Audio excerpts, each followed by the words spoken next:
everyone, and welcome. This is All the Cards on the Table.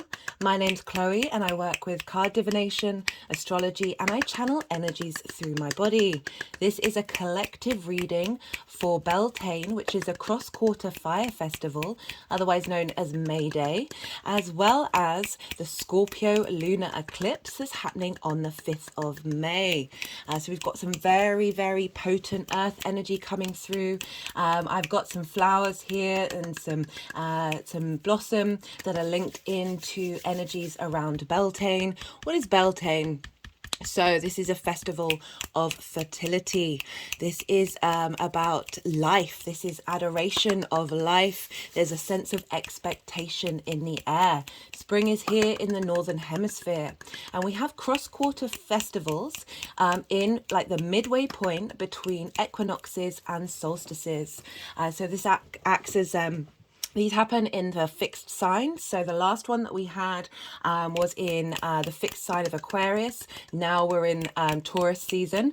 And this is about a continuation of what was started at the spring equinox. So that's when things start budding, start growing. We're starting to take action. Now this is a continuation of that fertility, of that rising of the energy.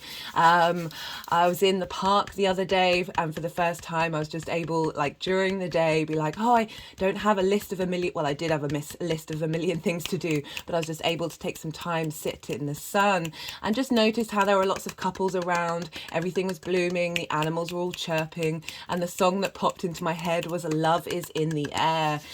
This is a very fertile time. This is sort of the most potent time of the Earth's energies leading up to the summer solstice, when we have light growing, the days are longer, and they're just growing and growing and growing. And at the solstice, the summer solstice, that's when the sun's light will start getting less and less and less. So this is like a really potent, active, action-based time. This is so much potency, big manifestation energy, creation energy, the life force that is within us all. We are nature.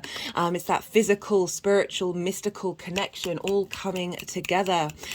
This was when the green man and the green woman it would be this union. I have here this beautiful pendant that is my mother's, but I've kind of had it on permanent loan, and you see here we've got the green man and the green woman.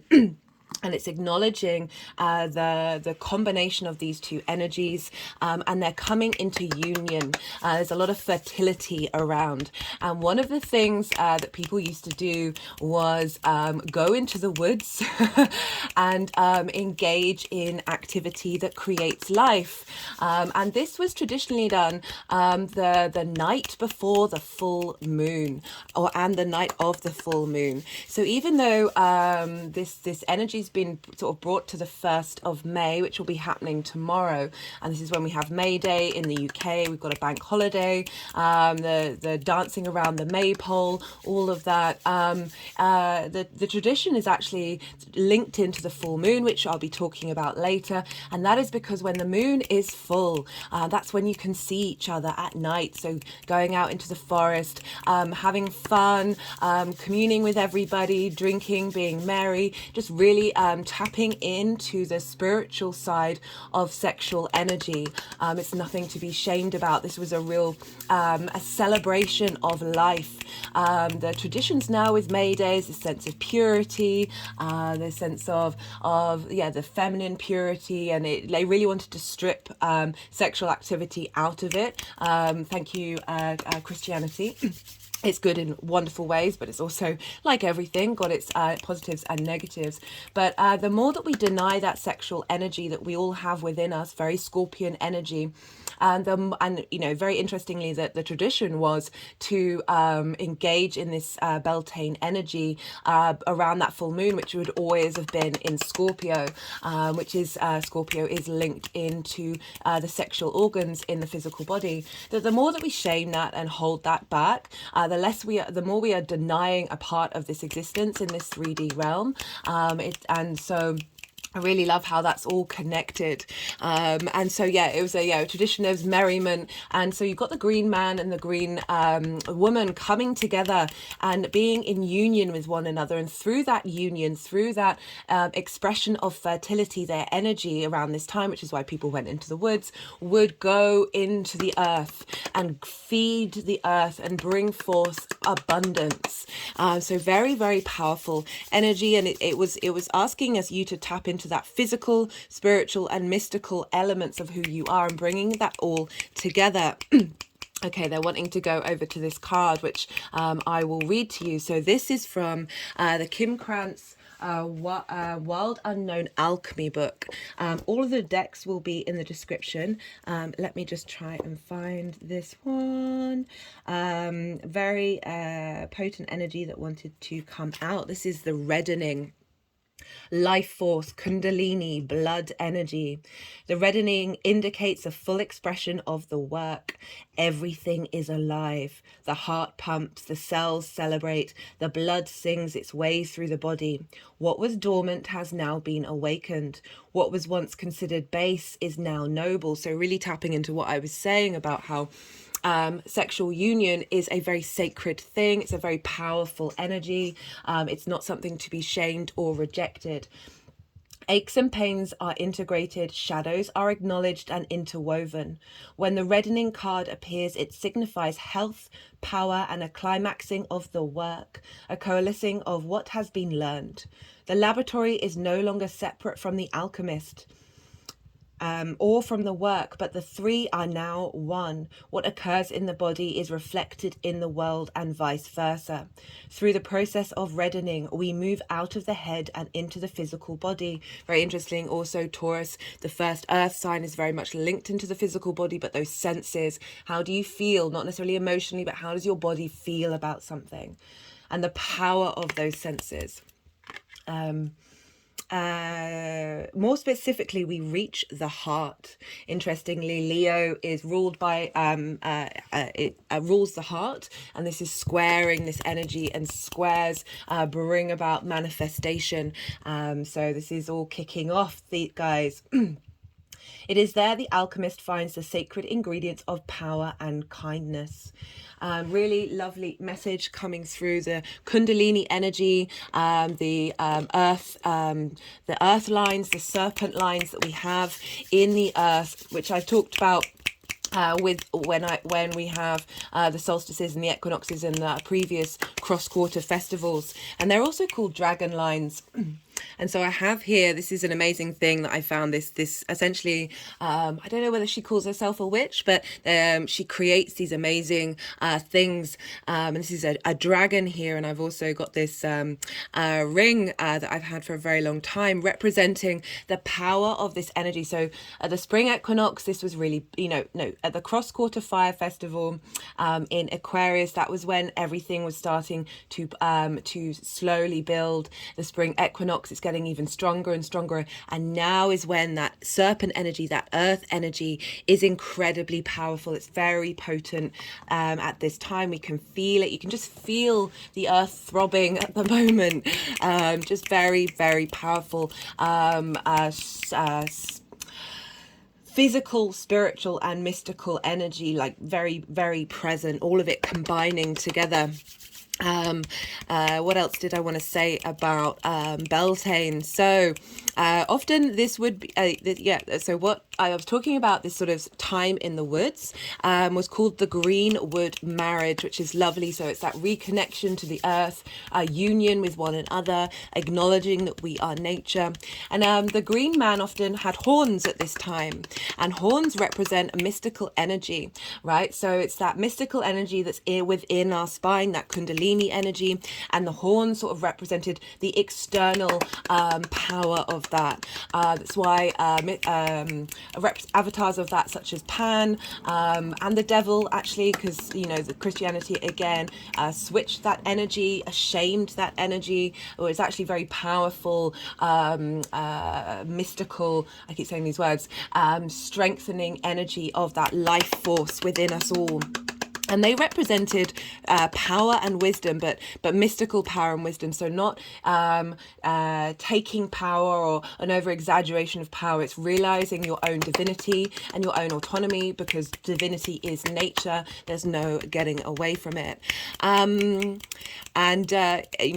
Interestingly, the word lust, right? So this is very, the fertile energy, that the way that we connect with people, that can be very overpowering.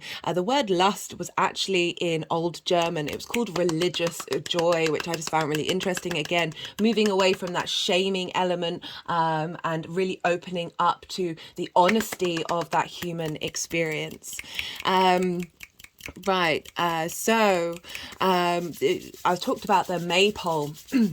And that's a tradition here in the UK and in other areas of the world, where people would weave in and out around a pole, very fertile totem energy. But the weaving of the ribbons and the threads was representing the weaving of the feminine and masculine together to create a energetic matrix, and strengthening that energy, binding that in the earth, giving it power, but acknowledging that these things are blended together. And within that is spirit. One of my practices and my beliefs very much are we hold the feminine, the masculine, and the spirit within us, and through that we are fluid, and able to move through both of these things. If we hide away from that, we are hiding away from a part of ourselves.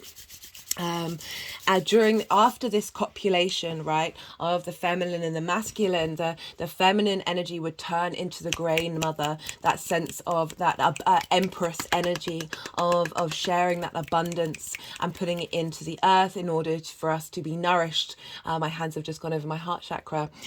So really like asking us to tap into the cycles of time right now.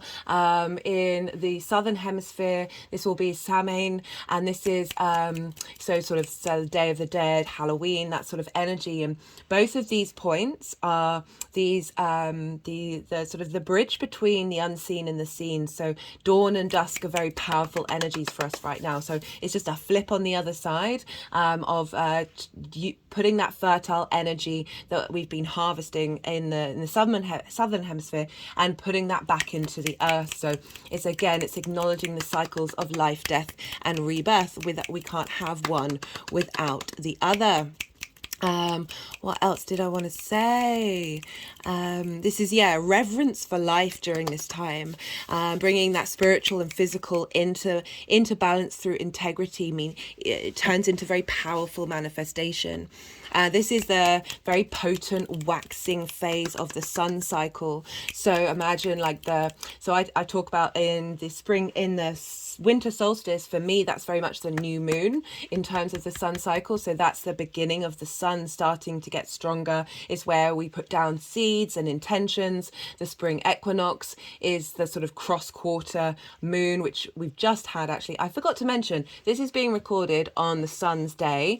It is the Mars's hour. So Scorpio is ruled by Mars, and the moon is currently trine the sun in Virgo, and Virgo sextiles Scorpio and trines Taurus. So very free-flowing creative energy coming through. Just wanted to let you know that's what's going on. But what was I talking about? So the spring equinox is like that cross quarter of you're halfway there, you're really starting to bring things into form, and now we're halfway through the cross quarter moon to the full moon, or the full sun. And the midway point of that is the waxing. This is the waxing phase. This is when things really start ramping up, really start going before they hit that culmination of that full moon, of that full sun in the solstice. So really, really potent energy. You're going to be more motivated to get out and do things, fulfill your plans, bring in that manifestation energy to that potent energy into whatever it is that you're doing right now. Just feeling very, very motivated.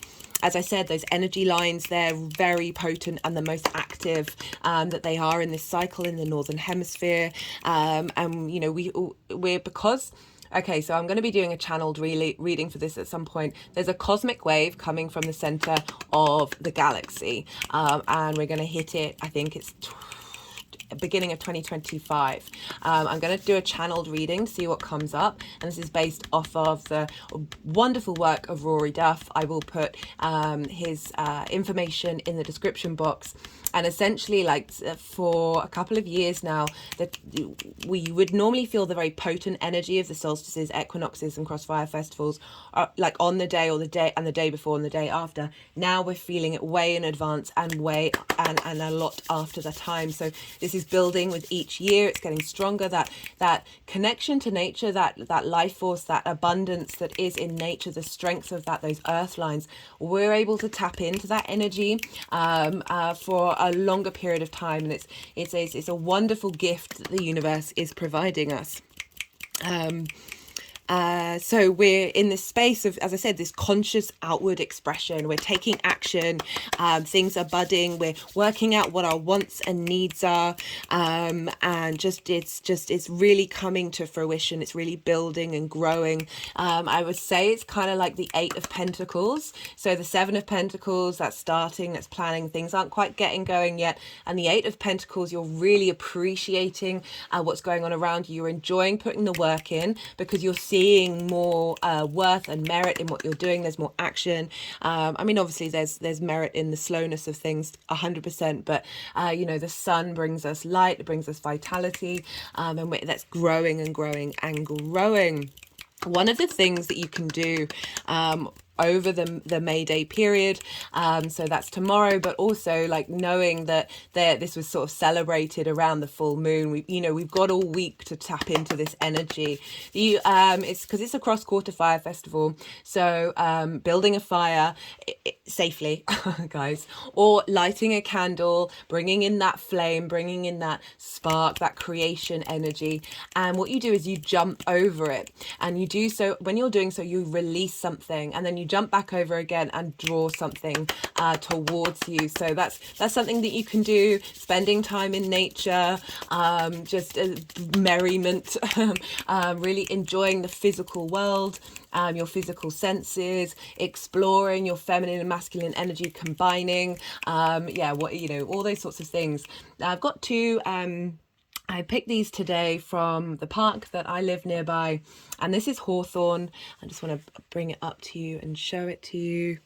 And so this is really beautiful to use tea for heart healing. It was given to friends and to lovers, and it was really used to help soothe heart wounds as well as boost the heart.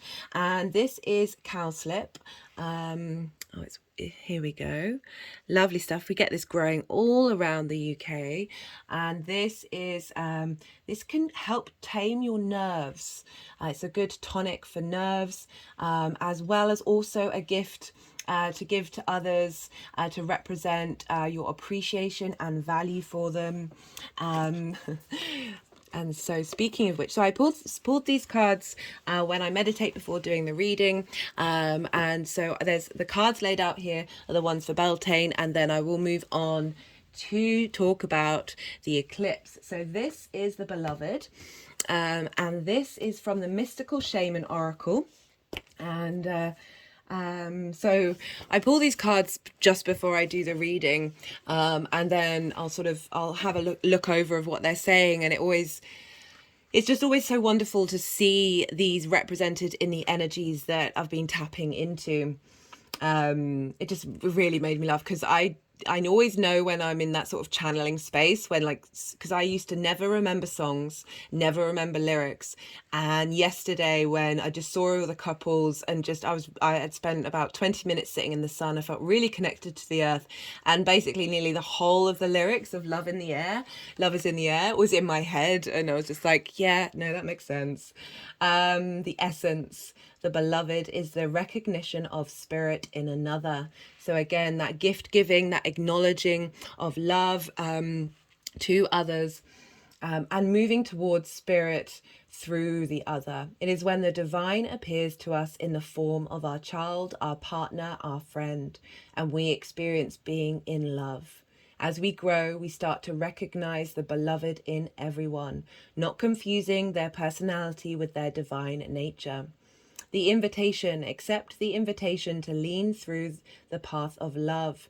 Expand your being through union with another. When you recognize the beloved in another, you call forth their highest and purest nature. Follow the path of love. The medicine. Be careful with romantic love, the kind of love you fall in and out of. Own all the projections you have placed upon the person you are dreaming of. Remember that they are only mirroring back your own deep longings rather than revealing their true selves. If you fail to notice this, be prepared to walk through the fire of strong emotions once again. So quite intense energy right at the end there of, kind of acknowledging that so many of our trauma responses and our relationship responses, our limiting beliefs are linked into this need for the other, this need for love, this very heightened consumer-based idea of what love is. Rather than acknowledging the person for who they are, we're seeking to change, we're seeking to map out, and that seeking that love outside of ourselves is sort of counterproductive to the relationship being that of something that is balanced and spiritual. We have to learn, those of you who are regular viewers, my main focus on this channel is for us to look at the inner work, and that is really to find unconditional love for ourselves, the good, the bad and the ugly, and absolutely question everything. And the more that we do that, we change our frequency, the less we're, as that book just said, projecting these ideas of what we think is love, what we want from love, and rather than seeking that in ourselves, and then finding a companion or many companions. It all depends on your vibe and how that you will all be whole with each other, but also creating at the same time. Like it's not this sense of I will be complete with another person. You are already complete. You are already a divine being, and your cup runneth over. Okay, they wanted to move on to this card. Very, very powerful card. This is from the Kyle Gray Gateway of Light Activation Oracle, and this is the Earth Star activation. Do bear with me while I find the page. Nearly there. So it says anchoring grounded action, Isis energy. Now remember, this is Beltane, but I feel like this is also a continuation message into what's coming up for the Scorpio eclipse, right? We're dealing with Taurus, we're dealing with Earth, we're dealing with how we connect to Earth on an individual basis. And very interestingly, for the Sun in Taurus transit video that I did, it was the Sun star activation, which is above our head. And this one, let me just read from the book. The Earth Star chakra is found around 6 to 12 inches below our feet. Is the energetic portal that connects us directly with the soul wisdom of Mother Earth. So again, we're tapping into nature here. We're tapping into the fact that we are her children. It is our gateway to the underworld of the earth. Scorpio it can be very much linked into going and digging deep into the earth and uncovering things, sort of journey. It is our gateway to the underworld of the earth, a space of sacred magic and mystery, where we will find a lot of the tools, gifts and skills the ancients used to connect with earth and her wisdom. So they're just wanting to put the pendant over there. They're moving the green man and the green woman back and forth. I'll try and do that so you can see.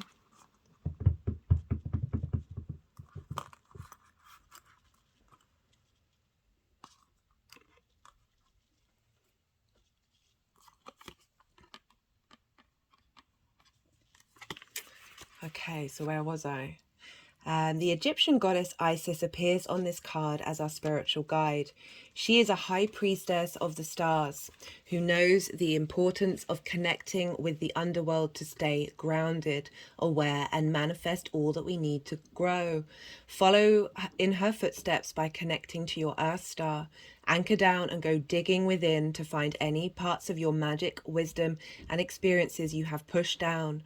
You know, I was talking about shaming and repressing things. That's often something that causes a lot of issues when we do that around our sexual motivations, our desires, all of those things. That sense of it's just across the board at the moment. Like it's a big part of the human condition, and if we move away from that, the more that suppressed unconscious desires doesn't get really big and loud on the main stage of our collective consciousness. My head's just rolled back. Anchor down and go digging within to find any parts of your magic, wisdom, and experiences you have pushed down, both in this incarnation and in previous lifetimes. These tools could be helpful on the next phase of your journey. So for those of you who watch my videos, but who aren't new to the channel, the hybrid eclipse that we just had on the 20th of April, that was in Aries. Scorpio's also Mars ruled sign. That was very much seeding soul integration, and a lot of what's been going on since then is a real understanding and letting go of a lot of old limiting beliefs, and in order to make way for that soul integration to expand in our physical senses, the way that we think and how we feel, and then what we are motivated to do. And we're still very much in that process, in that cultivation. Connect. Imagine deep roots from the soles of your feet penetrating the earth and anchoring round a giant copper crystal star. Interestingly, copper, I just like the combination that has really been linking in all of these energies, even though at the moment, like May Day is the first and this is afterwards, that this is all combined. There's no getting around this. And copper was traditionally linked into Venus. You see here there is the element of copper on this card, and so the fact that, you know, the Earth star and Venus rules Taurus, the Earth star is linked is thought to be copper in nature. I do love these cards, but they really struggle to be upright. Not surprising, they're a hexagon. Visualize streams of consciousness moving up into your feet. Receive them and then listen deeply. When you draw this card, know your Earth star has been activated and the wisdom you once ignored is finally being acknowledged. The rejected parts of yourself have now been rediscovered. There is an opportunity for you to rediscover magic too, but stay firmly rooted in all of your endeavors. Let the Earth hold you and sustain you. Don't rush ahead. In fact, if you've been wondering if it's a time to move forward, know that it isn't. Stay put for the time being. Important information is about to be revealed, so wait and stand strong. This is a time of integration, rest rather than pushing forward. Great wisdom lies within you. Dive deep and find it, and trust in yourself. You have more strength than you realize. Really beautiful energy about clearing repressed energy, acknowledging that our shadow is here to help us. You know, Scorpio energy is not scared to go in the dark. It's not scared to dig those things up and go through all the muck and the dirt until the bottom, and in order to bring that light up to be revealed. It's not wanting to hide from that part of who we are. We can't deny it. It is part of nature. We have the night, we have the day, we have the light, we have the dark, we have all the grey in between. This is part of our existence. It's not something to run away from. It's not something to hide from and repress and shame. The more that we do that, the more the unconscious part of who we are then explodes through wanting to be seen. I often talk in these videos, like when you have these feelings, these sensations, even if they feel uncomfortable for you and you're like, I don't know what that's coming from, sit with it, hold space for it, let it be seen, because we are the universe manifest in individual form, and we really appreciate being seen and feeling that the truth of who we are is not rejected or shamed. And that's part of the universe as well. That's part of the desire for that space, that we, in this human incarnation, we're here to experience every single part of it, that real understanding and joy of the experience of it, even if it feels difficult, even if it's painful. That is part of why we're here. It's part of the space. This card's just gone over my heart chakra. It's one of the messages that I channeled with Venus in Pisces was, what was it again? Sorry, my mind's just gone blank. Everything in this moment is truly divine. That's everything, even the difficult times. I had quite a difficult moment this morning. A lot of fear and just deep frustration came up. And once I acknowledged that there was a part of me that enjoyed that sensation, enjoyed that experience, all of that energy just left my body. It was just, I always talk about the Fool card, about how the Fool is going through life, experiencing the adventure of it. It's not denying that things are difficult and things might happen that you may struggle with, but it's about, what are you doing with that energy? How are you sitting with it? So this is another Kim Krans deck. I do absolutely love her work, her visuals, and the things that she has to say are just, she's truly a phenomenal woman. I'm very grateful for the work that she does. And this is the Wild Unknown Archetypes deck. And this is Agape. And this is Devotion, Unconditional Love. And that is about really knowing that you're not, again, that's that projection that they mentioned in the Beloved card. When you're projecting something, you're expecting something, you have expectations, and that's not unconditional. It's not about condoning everything, but it's also an acknowledgement of how that's got there and why that's manifested, and maybe have a talk about it and expand and show that energy is seen, that person is seen, and then try and see what works for you, for them, for everybody.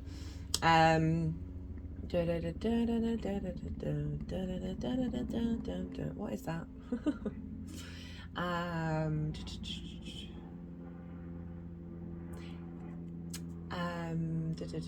Okay. Agape is alive when we are in awe and wonder, our breath taken away by the sacred force that surrounds us and asks for nothing in return. It's this sense of just being in reverence and honor of every experience, of feeling that sense of of devotion to existing, the good, the bad, and the ugly. Like, you can forgive but not condone. It's really like, we are all, as I said, we are all each other. We are mirrors of each other. We have been, in my personal opinion, on many different lifetimes. We have been every different version of everything, whether it's been in the past or the future or in the now. That understanding that we're all on these different journeys and these different paths, and we've been on every single journey and been on every single path, and it's to hold any kind of hierarchy and separation really limits us in our ability to be in that space of abundance. But I'm not denying the fact that preferences are a thing, but it's being able to hold space for both of that energy. Right, the final card. Okay, I just wanted to do a bit more clapping. The final card. Oh, I forgot to mention Beltane means goodly fire. Goodly fire. The good fire. Which I just thought was lovely. So the mystical shaman. This came up in the Mercury transit in Taurus. This is the symbol of the mythmaker and storyteller who is neither made of nor defined by the story. Instead, he observes it, evolves through it, perceives all aspects of it. In doing so, the mystical shaman represents the ability to dream a new story, a new myth into being. He dances between worlds. So I talk about, this is a time when we can move from one world to the other. We are not fixed in one space. There's a transitory nation, even though this is during a fixed sign, which I thought was really hilarious, because you're also dealing with eclipses, and fixed signs struggle with change, but it's opening us up to be able to move and to be able to change while still being this fixed part of who we are. Like, again, that duality of existence. Just had energy come into my body. wearing the cloak of the world loosely around his shoulders and sings the world into being. He reminds us to be in the world and travel through it.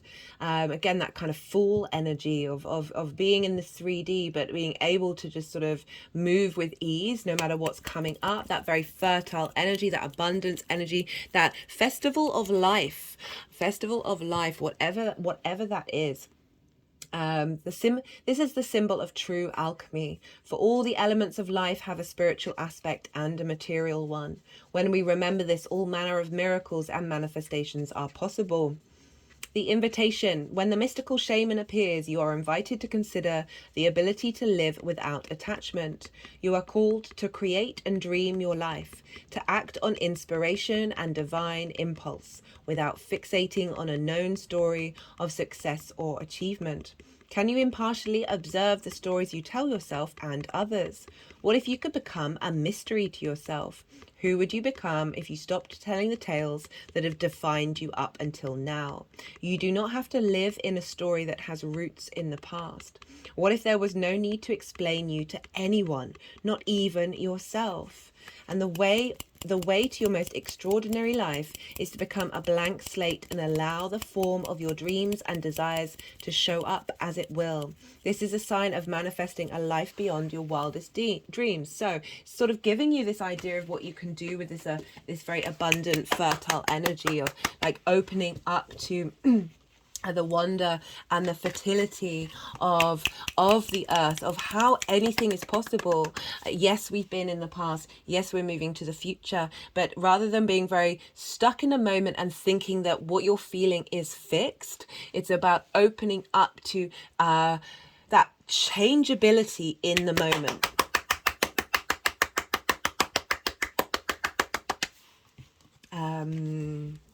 Just want to see if any cards want to pop out from the tarot for this Beltane energy.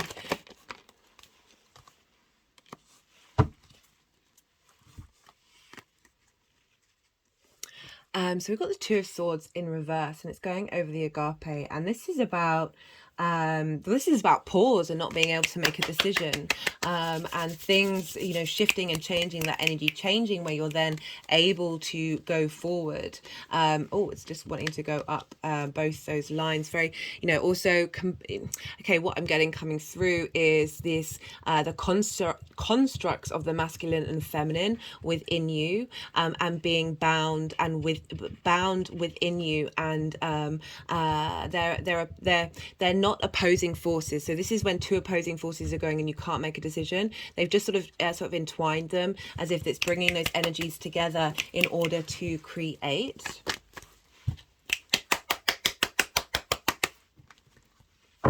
And utilizing both of those forces to give you internal strength. Oh, my whole body is shaking now, guys. Right, what else wants to come through for Beltane, for us all collectively? Another thing that was, another tradition that happened around Beltane was called hand fasting. And this is when two people would commit to each other. And this would be a commitment that would last a year and a day. And it was where they would hold each other's left hands and hold each other's right hand, and this meant this sort of combining of their feminine and masculine energies together, and this would, you know, it's kind of acknowledging the fact that marriage is it's a wonderful construct, but this idea that for me, marriage is like every day you have to recommit. You're meeting the same person, but a different person every day. And it's acknowledging that change while still being in that fixed space. And what I liked about the hand fasting is you're saying, I'm going to commit to you to this. We're going to engage and we're going to bind with one another for a year and a day. And that lovely idea of then recommitting the following year, like really renewing that space. between you, and not expecting it to just keep going, and that's where it can get a bit stagnant. That's where you can get frustrations and limitations and sort of resentment build up when you feel like, oh well, I'm bound to this person, this is what this means, and it's not going to change. So I really like that idea of fixity but also that fluidity. Again, we're dealing with a lot of dualities with this energy. This is a harmonizing of the masculine and the, oh, that was far too many cards. That was far too many. The masculine and the feminine. Oh yeah, the stag. I forgot to mention why the stag's here. So the stag represents the horned god. And so when I was talking earlier about how the green man and the green woman would come into physical form, they would do so in the stag and the deer. Interesting, we've got swords coming out, guys. Wasn't expecting that. And so the stag would then turn into would be the hunter, and then would turn into the prey, and it would sort of acknowledge that there is fluidity, there is change, there is adaptability with that energy. We've got the Page of Swords, sort of heralding in a new idea.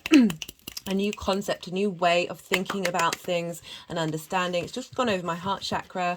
The Page of Swords is stepping backwards but facing forwards, and so there's this sense of bringing together everything in the moment, and being able to really wanting to let you know that a new way of thinking is coming in. Let's see whether we get any confirmation on that, but the world just came out, knowing thyself. I'm getting from, I talk about how we have the feminine and masculine within us, like really highlighting that. Also the stag, I got this on discount from a shop because, as you can see, one of its horns has been cut off. There's this sense of the wounded masculine, a lack of representation of the divine masculine in the world. For me, I really appreciate the increase of the divine feminine being witnessed, and that feminine energy coming out after millennia of repression.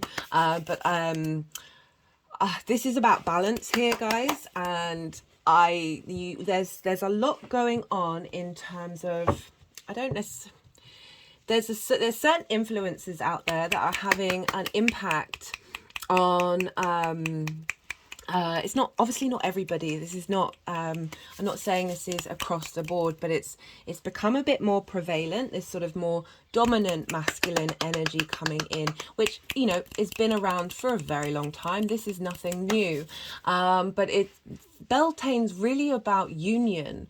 It's about harmonization of these energies, respect and love, understanding those dynamics and understanding that they're fluid, and it's as if this is highlighting the spirituality, the sacredness of this connection that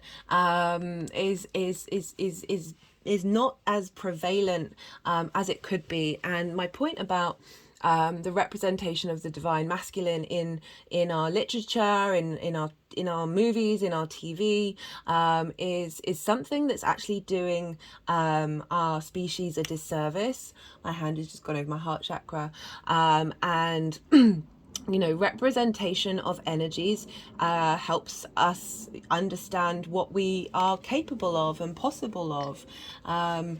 Okay, I just remembered so this is the Chrysocolla, this is the Taurus goddess energy, how in decks before the Rider Waite, this figure was a hermaphrodite. And in a lot of cultures, the energy, humans who represent both energies or a transition of those energies were considered very sacred, very special, very divine, because it's a true representation of every part of life, of fertility, and that I'm going all over the place at the moment, but I'm getting some. There's just a lot of.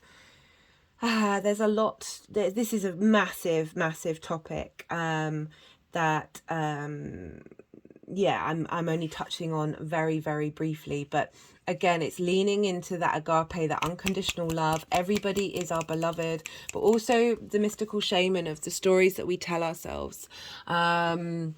Yes, there are generalizations. Yes, there are stereotypes, but we live in a time when they can be broken and released.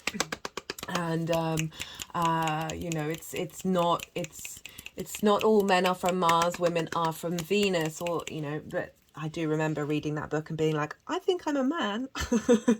But yeah, that's more. I am digressing a lot, but right, I've got Mercury, Venus, and Mars all in Leo, and that's traditionally a yang day sign. So there's that element of needing to take action to fix something, rather than the main thing was like when people talk to me about their problems, I just want to fix it, rather than holding space and listening. Like that's something I've definitely had to work on over my years. I remember reading that book when I was a teenager and very much felt like a tomboy of like, the more like, this is a topic that I was going to say for another time. The more that, this is why I find astrology really important, because that they do, you know, there is that yang day element and that yin night element, which is the masculine and the feminine, that it is prominent and it does show up. And the more that we understand that we have these energies within us, some of us may have more dominant one way or the other. It doesn't deny that other side of us, but it's just acknowledging, well, then that's a particular framework that somebody can thrive in, but we are here to integrate. Yeah, I've said a lot. I said lots of secrets are coming out with Scorpio. Yeah, no, just very much. I was just wondering if I missed any of those thoughts. So, you know, about the stag only having one antler. It's kind of a mixture of. Oh, it's making me want to think about fertility, guys. This is a tricky topic for everybody, really, for the world. The fertility rates are going down.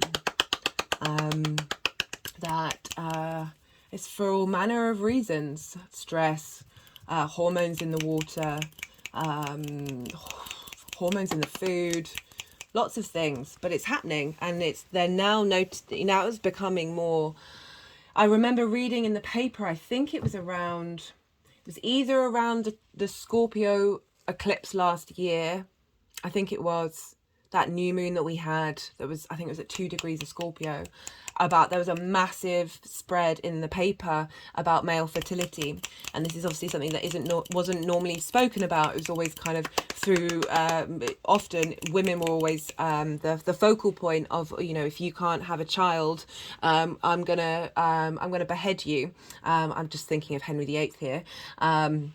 Because that's so relatable. But anyway, just a very, perhaps it's because I'm going to be talking about the coronation, and that now being a light really shone on the fact that it's now affecting sperm rate, just it's across the board. And I know I don't necessarily like to talk about these things because I can't currently provide a solution. Again, that's me leading into wanting to fix absolutely everything for everybody in the whole universe. But that's the cross that I bear. Fertility is an issue, and this is going to have long-term knock-on effects. And the one-horned stag is kind of representing that we're all in this together, and we can't shame or separate genders. We can't hide from each other. We can't attack one another. We need the beloved. We need the agape, and realize that. You know, we are all in this together. We are not opposing forces. The more that we work together, the stronger we are.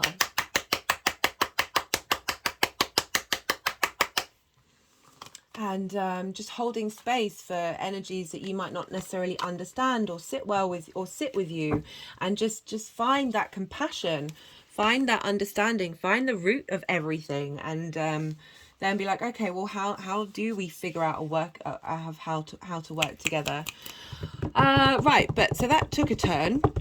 But fertility, abundance, creation, manifestation, this sense of appreciation of love, the godly fire, the greenwood marriage, guys. Just really beautiful reverence for life. Is calling to us, and this is all in the lead up to the Scorpio eclipse. Right, let's change the cards over. Let's get out the cards for the eclipse, even though I do still very much feel that this is all combined. So the crystals that I have here, I'll talk about them more in a little bit. But I've got Shunganite pyramid, very much about cleansing, purifying, tapping into that Scorpio energy. And we've got the Chrysocolla, which has been out for a while. That's a Taurian energy, goddess energy. And then we've got Ametrine, which is a mixture of amethyst and citrine, and it's helping blend and support the feminine and masculine within us. What am I up to? Right. So, what are we doing now? We're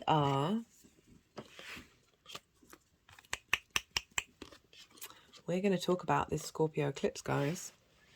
And I'm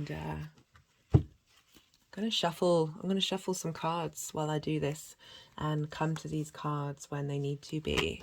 So this is actually, let me just put my charger in for a second, because I don't want to end up running out of battery.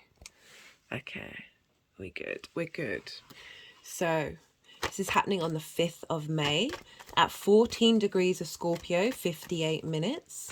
And this is the final eclipse in Scorpio, with the nodes being in Taurus and Scorpio. It's the final eclipse, full stop, with the nodes in these signs. We're going to have a Taurus eclipse at the end of the year, but the nodes will have moved into Aries and Libra. This is a penumbral eclipse, and this is it's when the Earth's outer shadow is covering the moon. It's not doing it very much. It's only doing a little bit in this eclipse, and we're not going to have one this far out in the shadow. So the umbra is when it's a really intense shadow of the Earth. So we're at this very light energy here. It's very light energy of the Earth's shadow. So our Earth energy.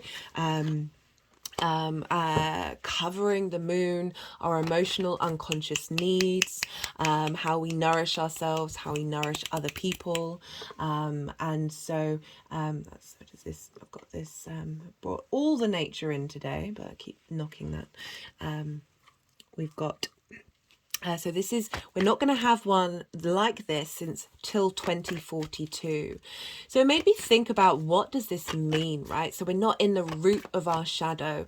We're on the outskirts of that shadow, that sort of that the part of us that might not feel like it's controlling us, but in fact is just a sort of subtle energetic field that's around us that then is projecting outwards, that is more of a subtle unconscious interaction that we might not even have quite been able to notice, because often with our unconscious, if we spend time in contemplation and trying to work out who we are and what it is that we're doing, we're kind of able to get to those roots. But I'm getting with this one is like, this is a real sort of those subtle things that might have passed us by, and so the moon isn't going to be at its fullest, so it's kind of sort of revealing those parts of us. They're sort of we're purging, we're letting go of those things. This is a full moon, and so this represents, and it's an eclipse, so it's big energy. Okay, so these cards just came out when I talked about said about the full moon. We've got, I can't remember when I was talking about that, but the star card's about deep emotional healing. Sorry, I haven't done a collective reading for a while, and I've been doing a lot of all 12 signs readings, and I let all the cards come out, and then I start talking about them. And this is a different modality. This is, Oh, I forgot to mention this is the hair that I have out here for spring and fertility. But the star card is about deep emotional healing, but it's that galactic and earth energy of like really getting to know yourself, but perhaps dealing with forces that you weren't even able to contemplate. Energetic soul contracts that may have been so subtle that it would have been difficult to clear out. The star card is coming through and helping with that.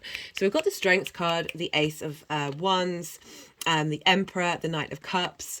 So strength is the Leo card, but this is also in the toss deck called lust. And what did I say that lust is? Religious joy. This is about interacting with our animal instinctive emotional response mechanisms, with our cognitive higher self, with love and kindness.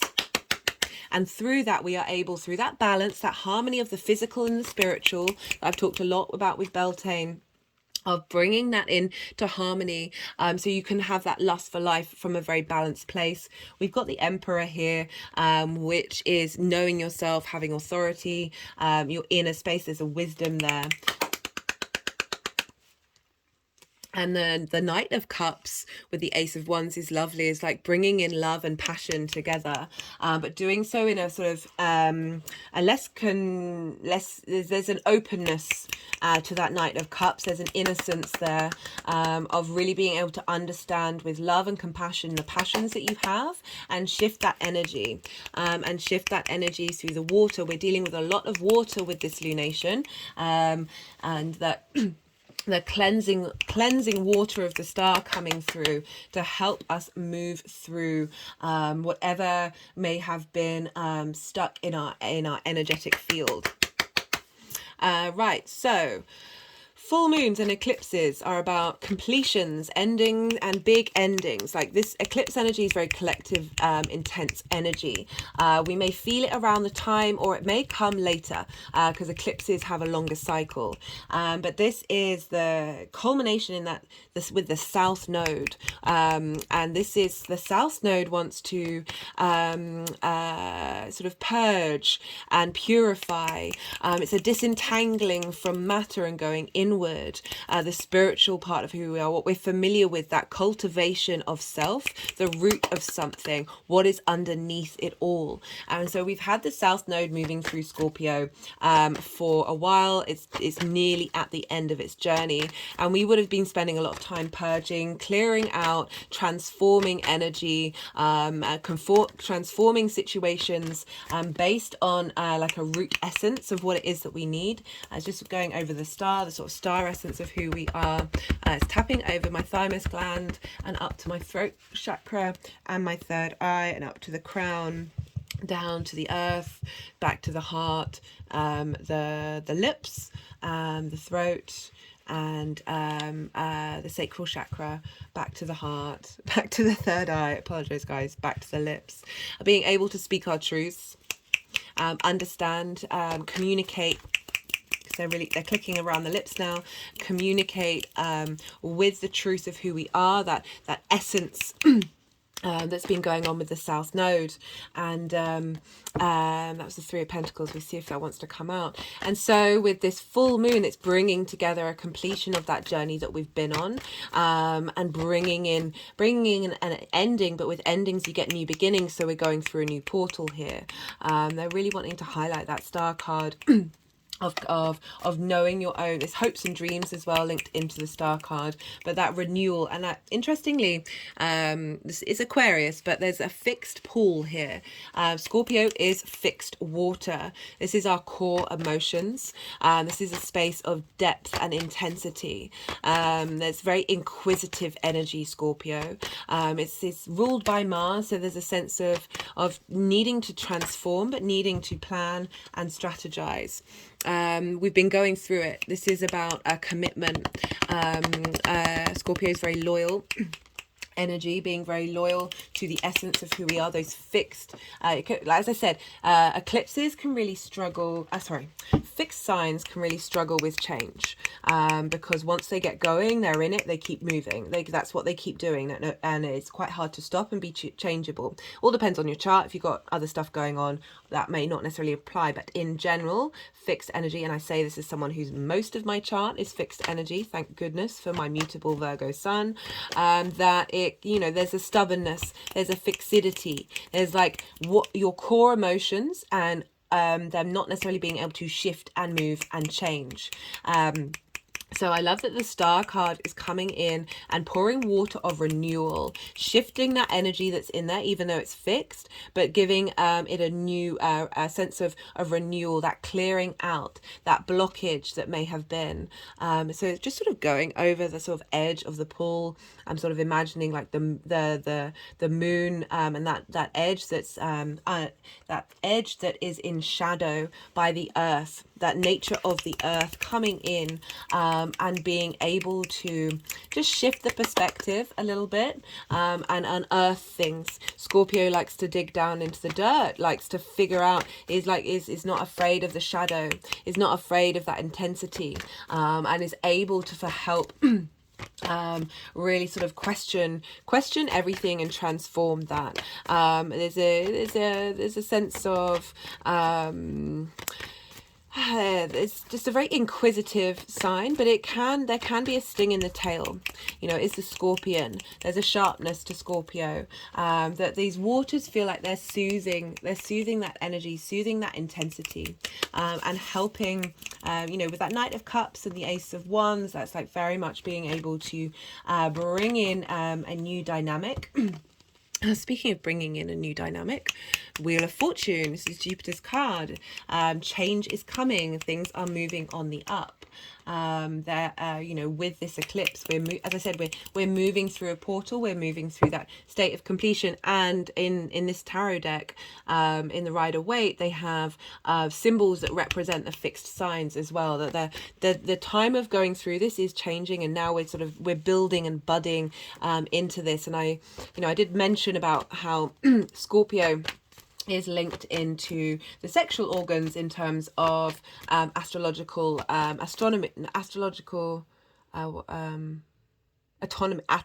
anatomy. There we go. And it rules the sexual organs.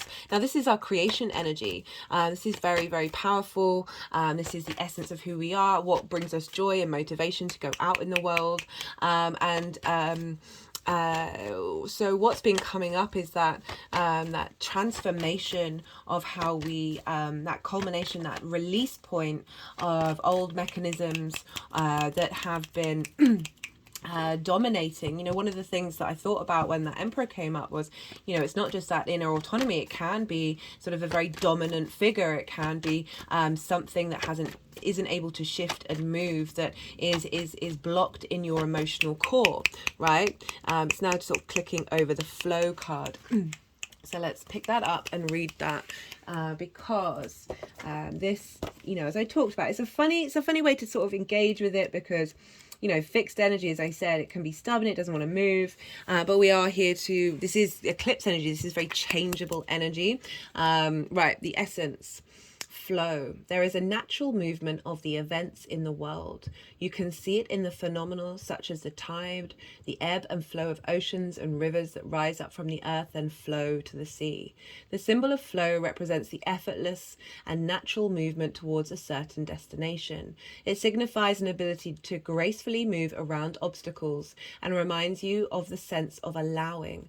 The invitation, when the flow comes to visit, it is a sign that your intentions have been in motion. Now is the time to allow nature to run its course. You are being called to effortless movements and the path of least resistance. It's like being within music, flowing within partnership. Think of the artist who creates without guile or craft, calling creativity up from the soul and bringing it to the life without effort. You are called to be like a river, knowing the fulfillment of destiny is assured. My fingers are clicking around the sacral chakra. Enjoy the ride. Don't try to push against the river or swim upstream right now. You can trust that when the time is right, your dreams will begin to take shape and you will be invited to dance with destiny. Right now, however, you must relax. Again, that's another card that's kind of saying, even though there's a lot of momentum and movement and fertility right now, obviously Beltane is the start of that particular cycle, that there's also an acknowledgement there's big energy around that we can't control, and that things are going to shift, and that that momentum that we might be expecting might not necessarily kick off until after this eclipse cycle, after this eclipse has happened, and that there's just this sense of a heaviness that's and I mean that sort of energetically, not in a negative way, just a sort of, we are in earth yin night signs, that slowing down, that being receptive to what's coming in, not trying to force it. We haven't got the yang day signs energy right now, not trying to take action in a way that is planning, or the way that is trying to control the situation. It's more, you know, as it said, the flow. It's asking you to flow without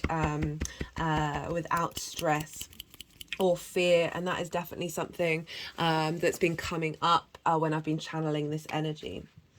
This is not the time to bang on doors that refuse to open. Whatever obstacle is in front of you right now, trust this is for the highest good. It is an opportunity to regroup and reconsider your choices, and you must trust your intentions. It will take form in good time. Consider this time as a gift. So for the healing to come in, there's that sense of stillness, there's a sense of peace. Okay, they're wanting to go with the sun, the vitality of the sun. Oh.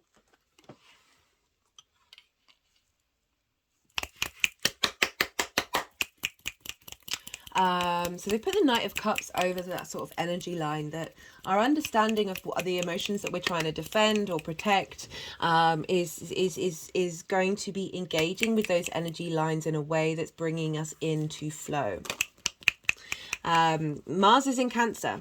And I'm going to be talking more about that combination in a little bit. That a releasing of fears, a releasing of that intensity that we may have, that may have been blocked. Right, with Scorpio, you know, there is that element of paranoia.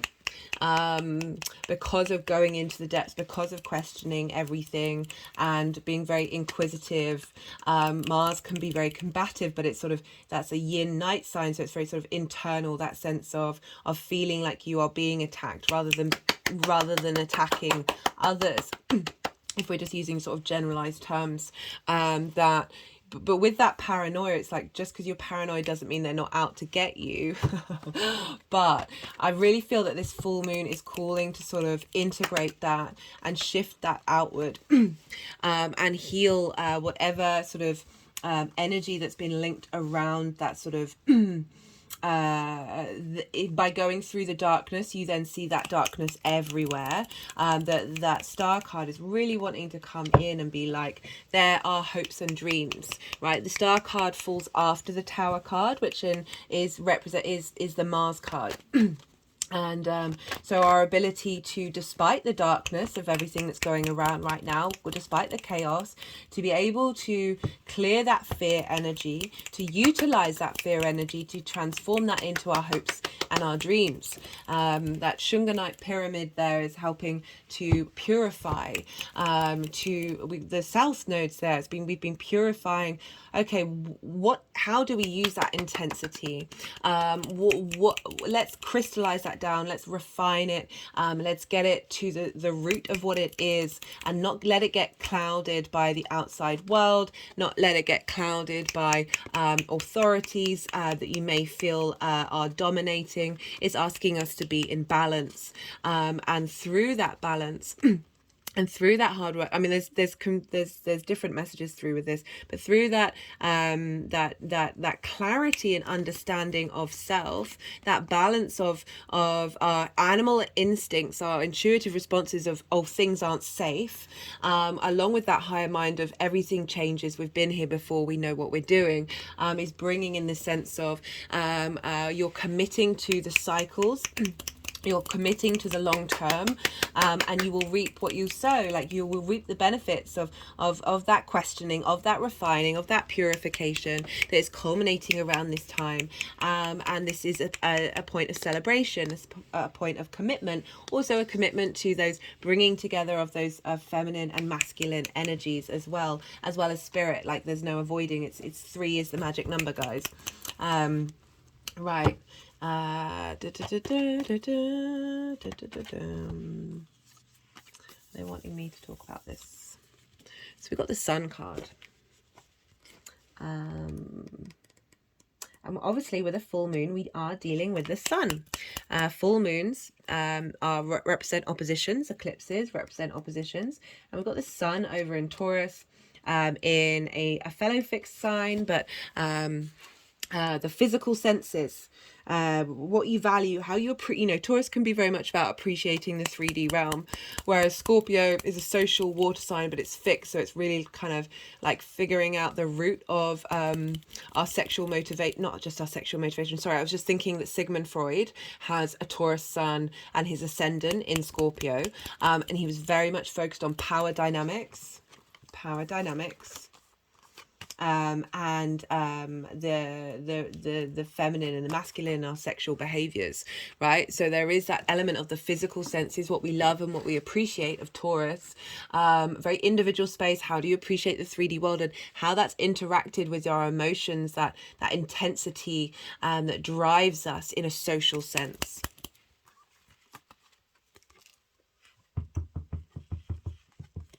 Okay, maybe they want me to start with the spiral.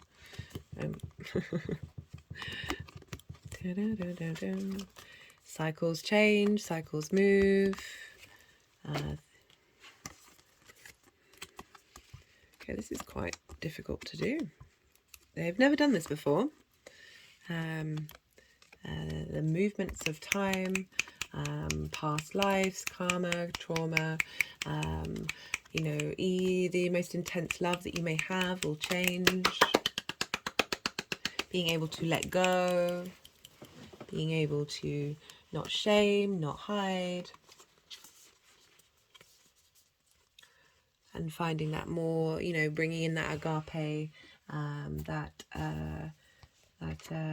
open to change love, understanding that we're all part of the same thing. Right, the spiral.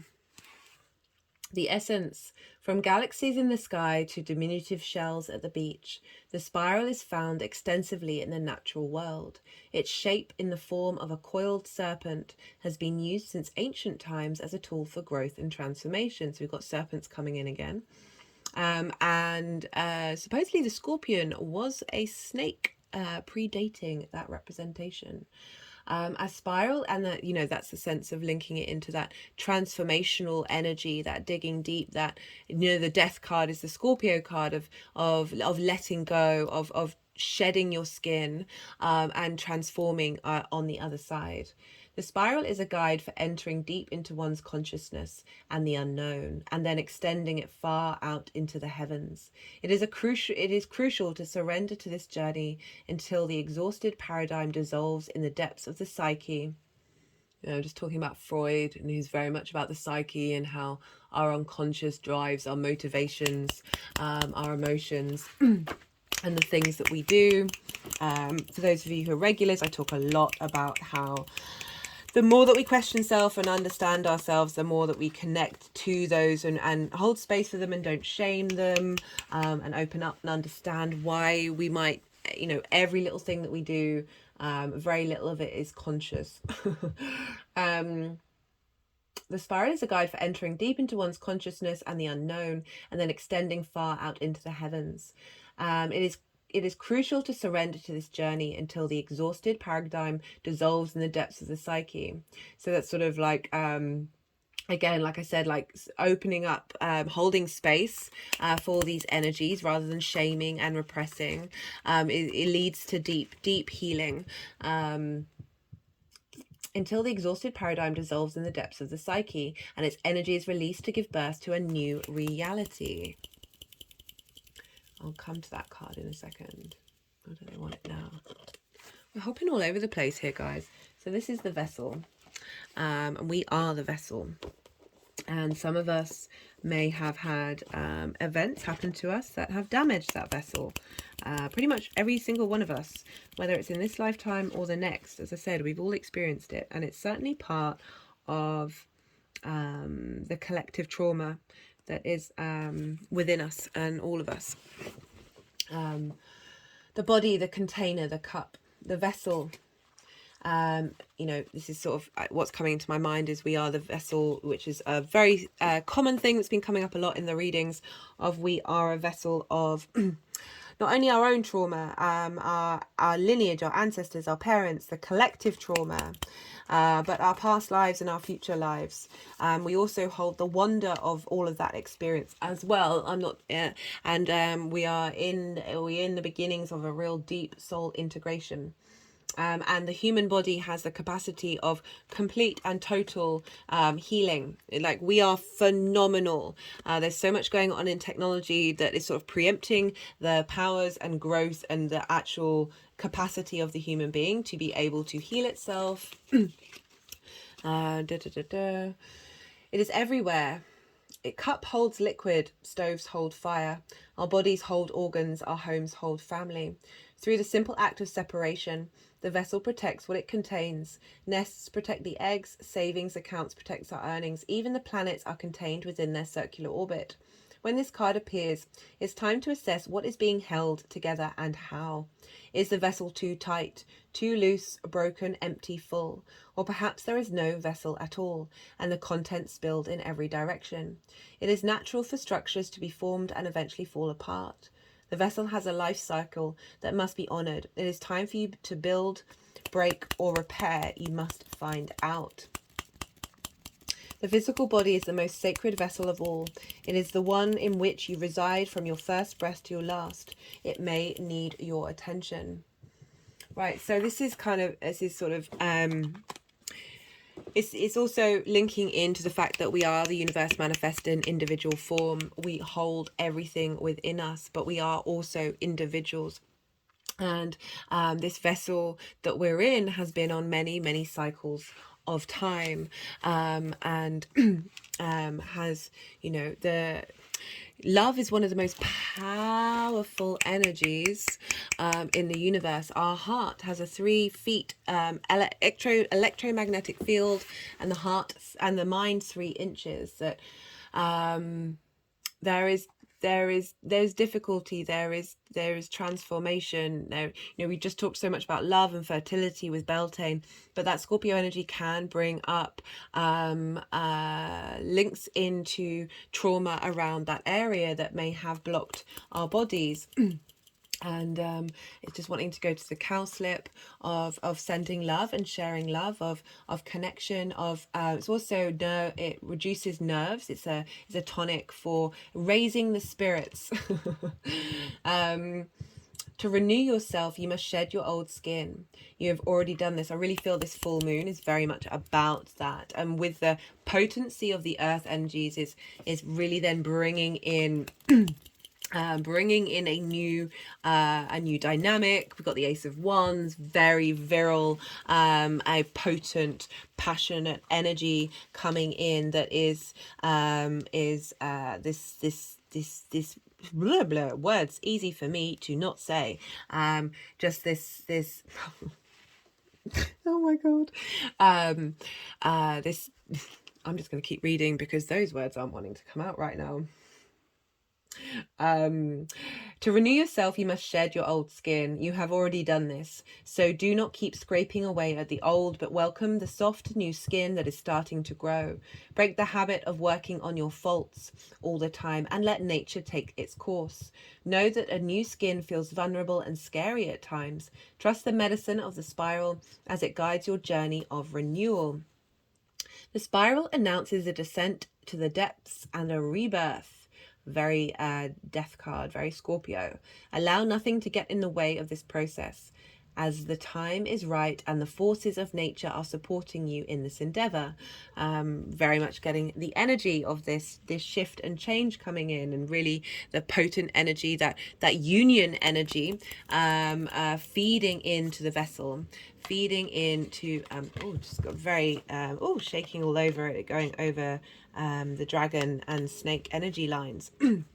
Of we're getting through this purge of this full moon, that release, that shedding of the skin, that culmination of that dynamic. It's really jumping headfirst into sorry, my brain just realized that I forgot to mention the very potent astrology of May 1st. I'm going to come back to that. Right. I'm going to try and not say sorry, because the last time I recorded a video series with the moon in Virgo, all I could do was keep saying sorry. Allow nothing to get in the way of this process, as the time is right and the forces of nature are supporting you in this endeavor. It's probably why a lot of the other cards were like, just rest, because we're, that vulnerable space, that sensitivity, we're going to have to sort of readjust to the new dynamic that this eclipse is bringing in. My head just went back. I need to start doing some neck yoga. Using stones, twigs, or yarn, build a spiral on the ground that is large enough to walk through with at least 3 turns. Enter the spiral slowly. Once in the center, offer to the earth the feelings or situations that you no longer want to your life. That's kind of very reminiscent of the jumping over the fire for the Beltane, and also one of the traditions with Beltane was creating a labyrinth and moving through that labyrinth, which is a similar energy of the spiral. As you walk back the way you entered, feel recharged for your new journey. I'm just going to quickly go back to Beltane. I mean, they're all combined. But on the 1st of May, when it's where we have May Day, the astrology is pretty nuts.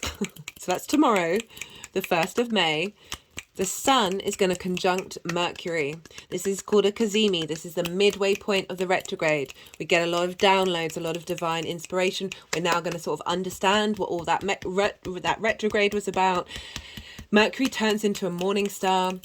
So we'll then start to see, well, not quite, it will take a while to actually see Mercury, because when it's close to the sun, you can't see it. But we'll start to see it in the morning rather than in the evening. So this is more about rebirth happening on Beltane, of how we communicate. That explains the swords that were coming up. Right. So I've done a Mercury retrograde series, so check that out. I pull cards for that, as well as the sun in Taurus. I also pull cards for that. Very big potent energy. Not only that, Pluto is stationing retrograde. It will go retrograde, I think it's on the 3rd. So, but when a planet stations, especially Pluto, it's just very intense energy. We're going to kind of understand what we've been going through with Pluto being in Aquarius. Oh, hello, Aquarius. Come in. And so just wanted to let you know that that's also very much there, that transformation. There's with Pluto, I did a collective reading on that with the mythology. There's a possessiveness to Pluto.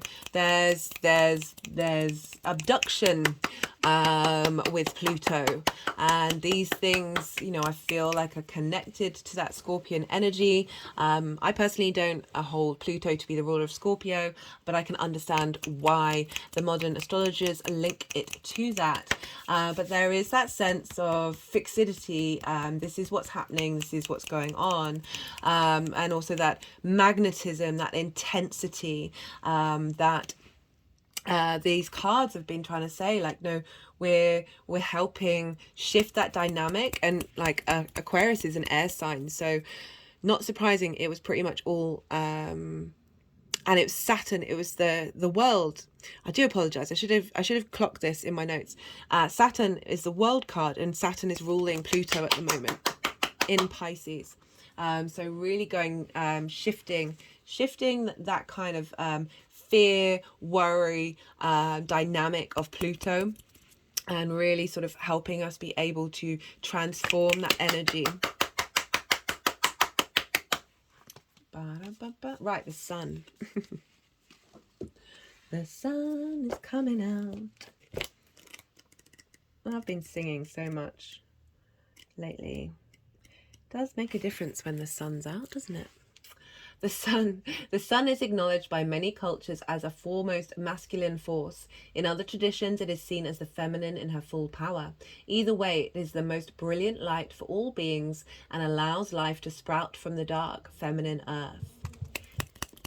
So again, that sort of coming from the dark, where the moon is in Scorpio, that sense of through those waters, new life and vitality comes from. Again, highlighting, don't shame the dark, don't hide from it. It is part of the universe. It is part of creation. We wouldn't appreciate having the sun all the time. It's in a lot of areas where they have really long days, and I think like weeks or months where the sun is always out, there's high rates of depression. There's that need for balance. There's a need for appreciation and value and love. What are they wanting to do? Appreciation. They're just all over the place today, and being able to see clearly the wonder of it all. Da, da, da, da. I like that. That's just gone. That Ace of Wands, very potent energy with the Wheel of Fortune, shifting and changing. It can be gentle and warming, close to sunrise or sunset, fall or winter, or it can be destructive as in its zenith during a scorched summer. The invitation: have you been hibernating? Have you been introspective? It is time to come out of your cave and savor the life-giving light of our star. The sun rekindles your passion and your creative energy. Life is calling you to shine your light and add your lightness and humor to the serious around you. Get out and play. Have you been shining your light for too long? Remember that daylight is only one half of the day. The night must have her equal time. And she offers us gifts as well. Be careful not to be blinded by your light or the light of others. Do not become enamored with yourself or worship others. Beware your shadow. Don't beware your shadow. Give your shadow a hug. Like, honestly, it's just trying to protect you. Revel in your, even if it's misguided, it's still just trying to protect you. Revel in your midday glory, but do not be afraid of the waning of the light at dusk. So again, really asking to bring in that harmony, but also that vitality coming through of the light in Taurus, in our physical body, our physical senses, getting a boost. And appreciating the cycles that we've been on, but creating this space for transformation and healing and rebirth. But rebirth from a place that we've already been cultivating, like such potent energy. Okay, I'm just like imagining where, you know, life came from water. Like, it's just we came out of this. This is part of our makeup. Also the fact that our heart, as strong as it is strong both ways. It's not just what am I trying to say? It's not all sweetness and light. That heartache that we can have, you know, the hawthorn is helps heal the heart, helps strengthen the heart. Right, so I've talked a lot, haven't I? And I haven't even got onto the astrology, guys. So this is a very personal full moon, because we have the moon and the sun. Obviously, we have that every time. But they are in Scorpio and Taurus. Scorpio and Taurus are ruled by Mars and Venus. So we've got those personal planets of our motivation, drives and passions, our magnetism of Mars, the actions that we take, along with Venus. What do we value? What do we care about? How do we love? Okay, that's a fair amount of cards. That was the Six of Cups, Page of Swords, and Six of Wands. Six of Swords, actually that was probably a really relevant message. looking at the past with sweetness, heralding in a new concept, a new idea, and being able to go on to a journey from choppy waters, being protected. Should I just get them out? Like, I can be a little too jumpy of like having a very specific idea of just getting like one jumper at a time. And by jumper, I mean cards, not something to keep me warm. Right, there we go. And where's the Six of Cups? And interesting, we got that Page of Swords again. Yeah, very personal energy. So what do we love? How do we love? What do we value? How do we appreciate? So Venus and Mars, that sort of desire, that pleasure principle. And they are ruling the sun and the moon. So they are having an impact on this lunation.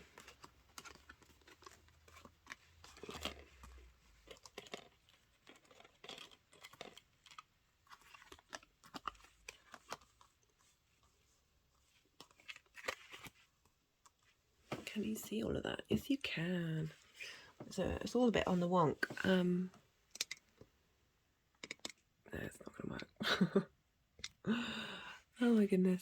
Oh, that really is on the wonk. Apologies, guys. I keep apologizing.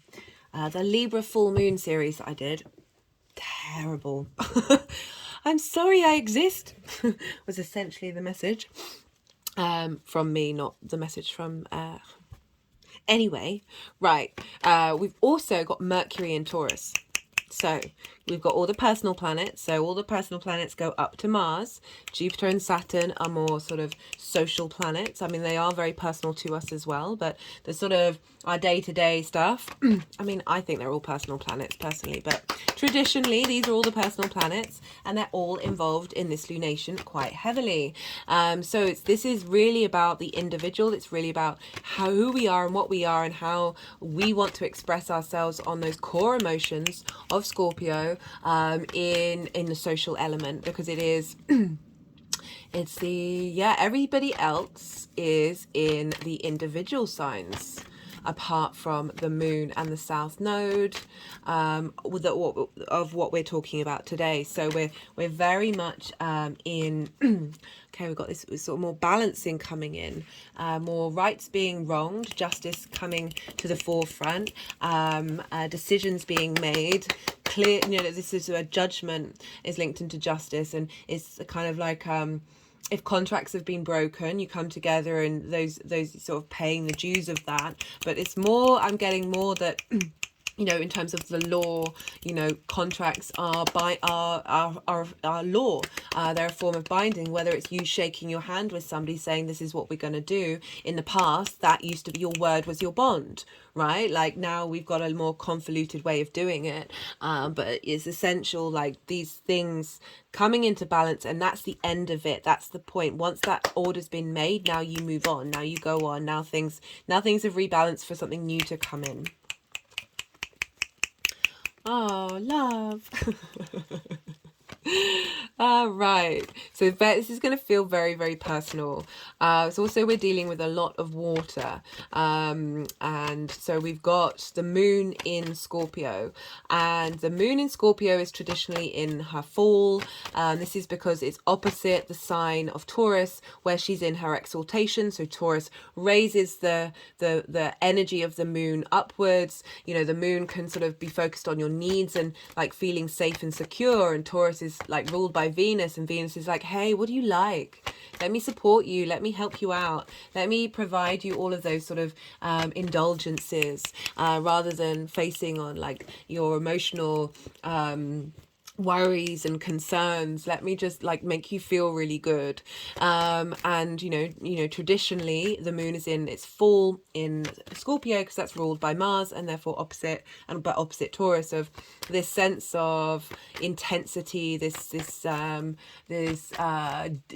fixity of emotions. So the moon the moon is very transient and very changeable, and it's this space where our emotions can get really fixed and rooted. It's also like what was I going to say? So I think, when was it?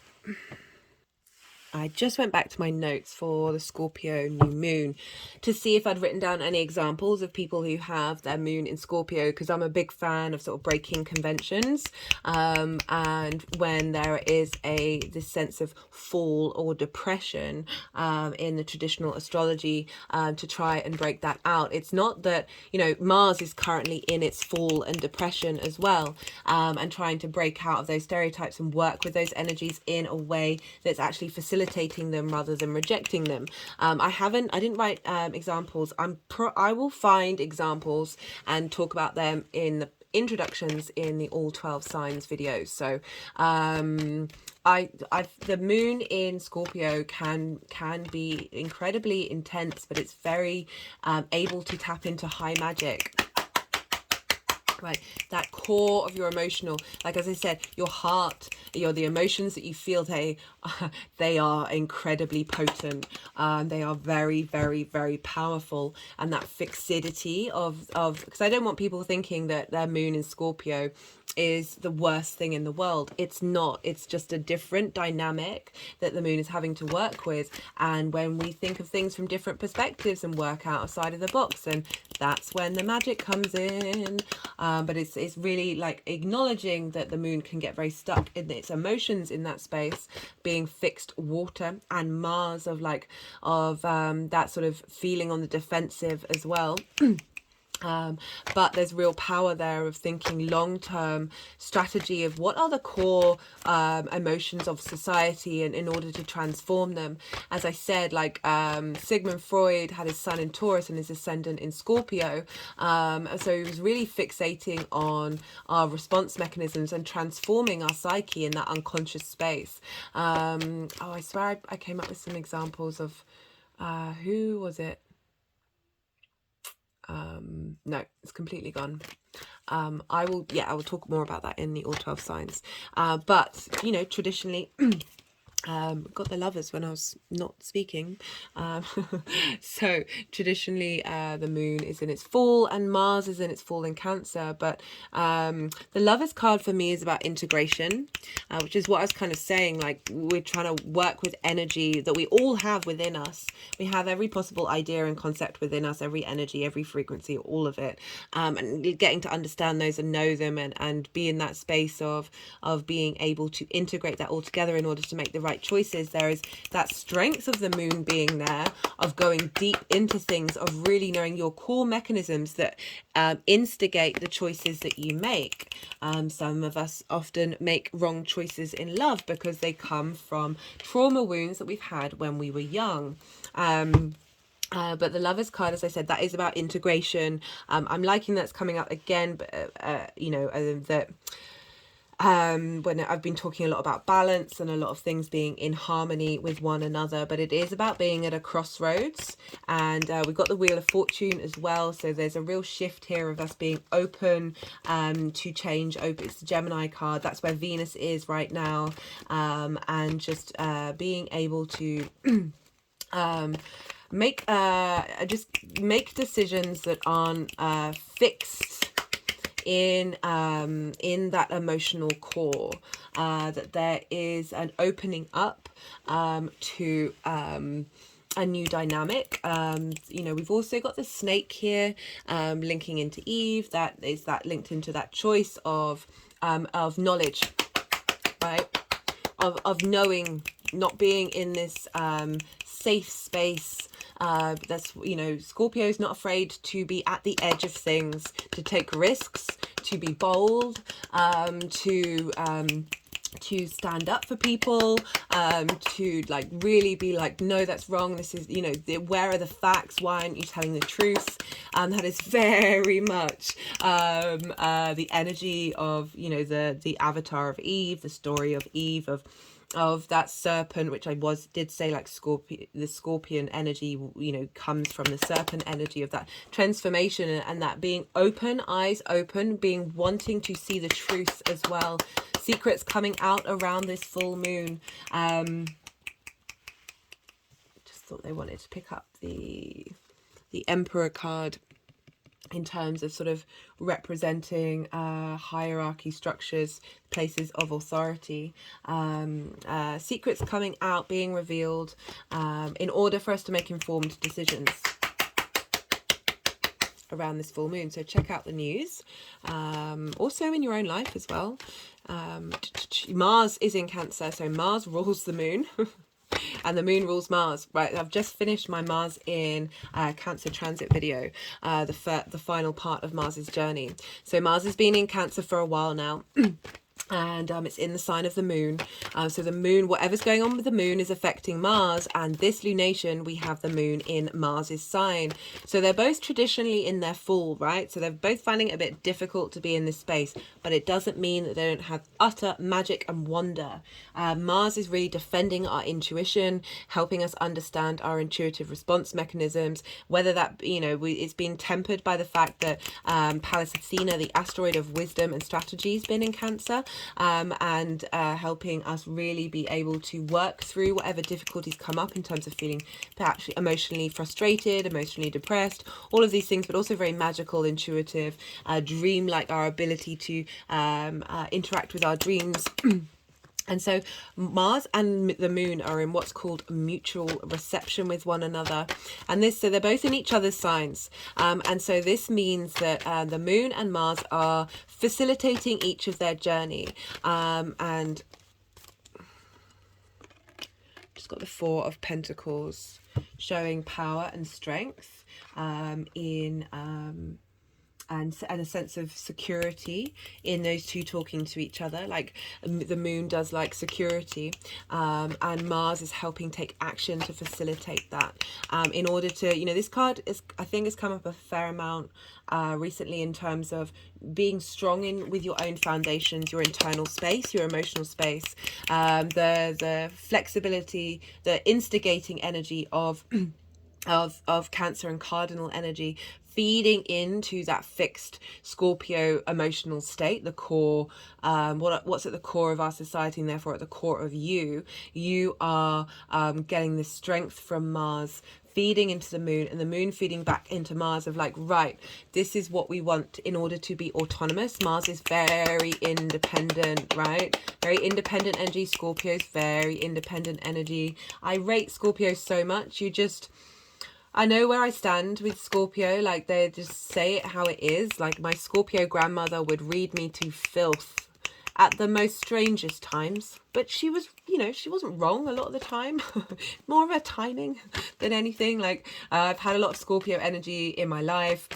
Scorpio is the only water energy where I have planets. Like, there's an intensity there, but there's a depth of understanding where you're really trying to look at things clearly. You're trying to find out what's at the root of things, and in order to understand where that power dynamic comes from between us and the outside world, like what's really going on underneath all of these layers.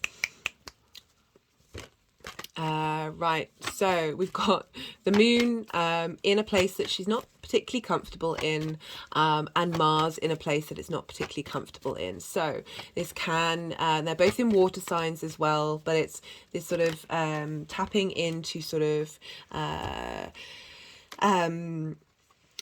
intense emotional outbursts, actions being taken, full moons, especially eclipses.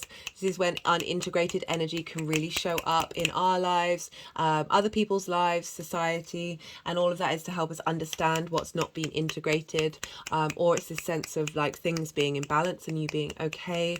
We've got the Ace of Pentacles I was wanting to go with that Ace of, with the Four of Pentacles of moving with that inner authority and knowing and having cleared out mentalities and beliefs that may have blocked us from making decisions. We're now heading into a new space, and I really like the Knight of Cups being here. It's very there's a softer energy there of really being able to feel refreshed and loved. And the Ace of Pentacles, can be linked into the Taurus sun, right? So this is the physical earth, feeling, moving, having a refreshness in our physical body. that is heralding in this new dynamic, heralding in this new space. They've wanted to put the Four of Pentacles, this celebration. We've been doing a lot of hard work, and now we're celebrating the rewards of that through this culmination, through this clearing, this purge, this release, but also this acknowledgement of the depth of what we've transformed. Mars will be finally out of bounds. I've talked about the out of bounds not for a while. With when planets are out of bounds, they're out of the so the sun like moves in its height, and it's, you know, it's the way it goes, right, the ecliptic, and when planets are above that in the sky, this means out of bounds. So it's not bound by the limits of the sun, and Mars has been out of bounds for a very long time, which means Mars is not necessarily being tamed by the sun energy, but it's also very unique maverick ideas coming in. And now Mars has come back down into bounds, and now this is when we integrate.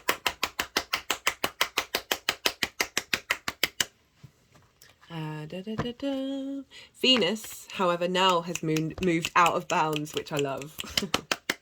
So she's honestly sort of saving grace at the moment in Gemini, being very playful, very easy flow, like information, being able to accept and let go of information, being able to communicate, move quickly, just be like, yeah, let's just enjoy the experience.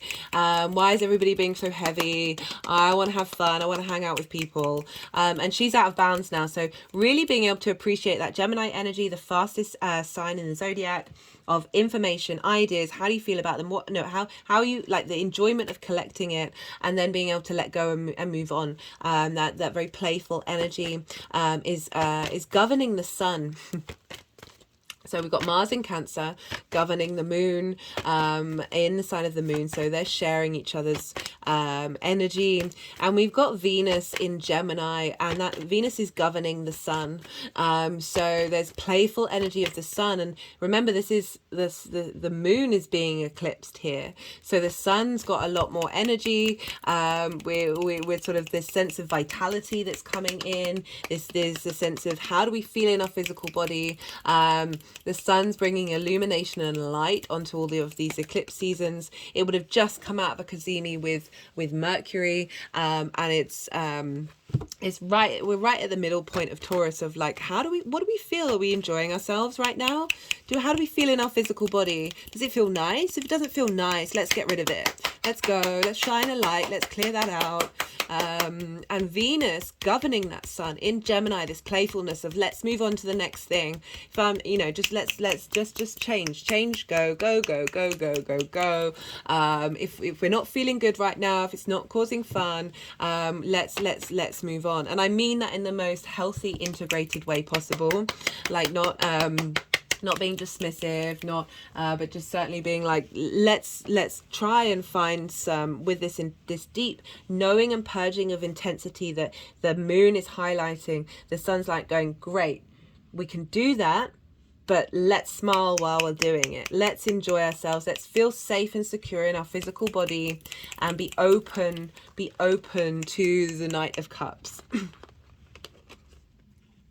So speaking of the sun is will be conjunct Uranus, Vesta, Mercury, right? So they're not exact. So this is at 14 degrees 58 minutes. Uranus is at 18 degrees, so it's the other side. Vesta I think is at 9 degrees.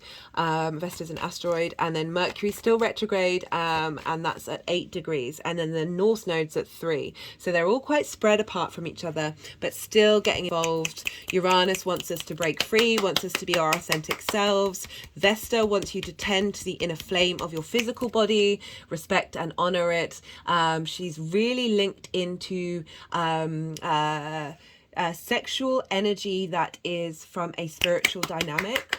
Like really, there's an independence with Vesta, but there's a purity there as well. It's like it's not.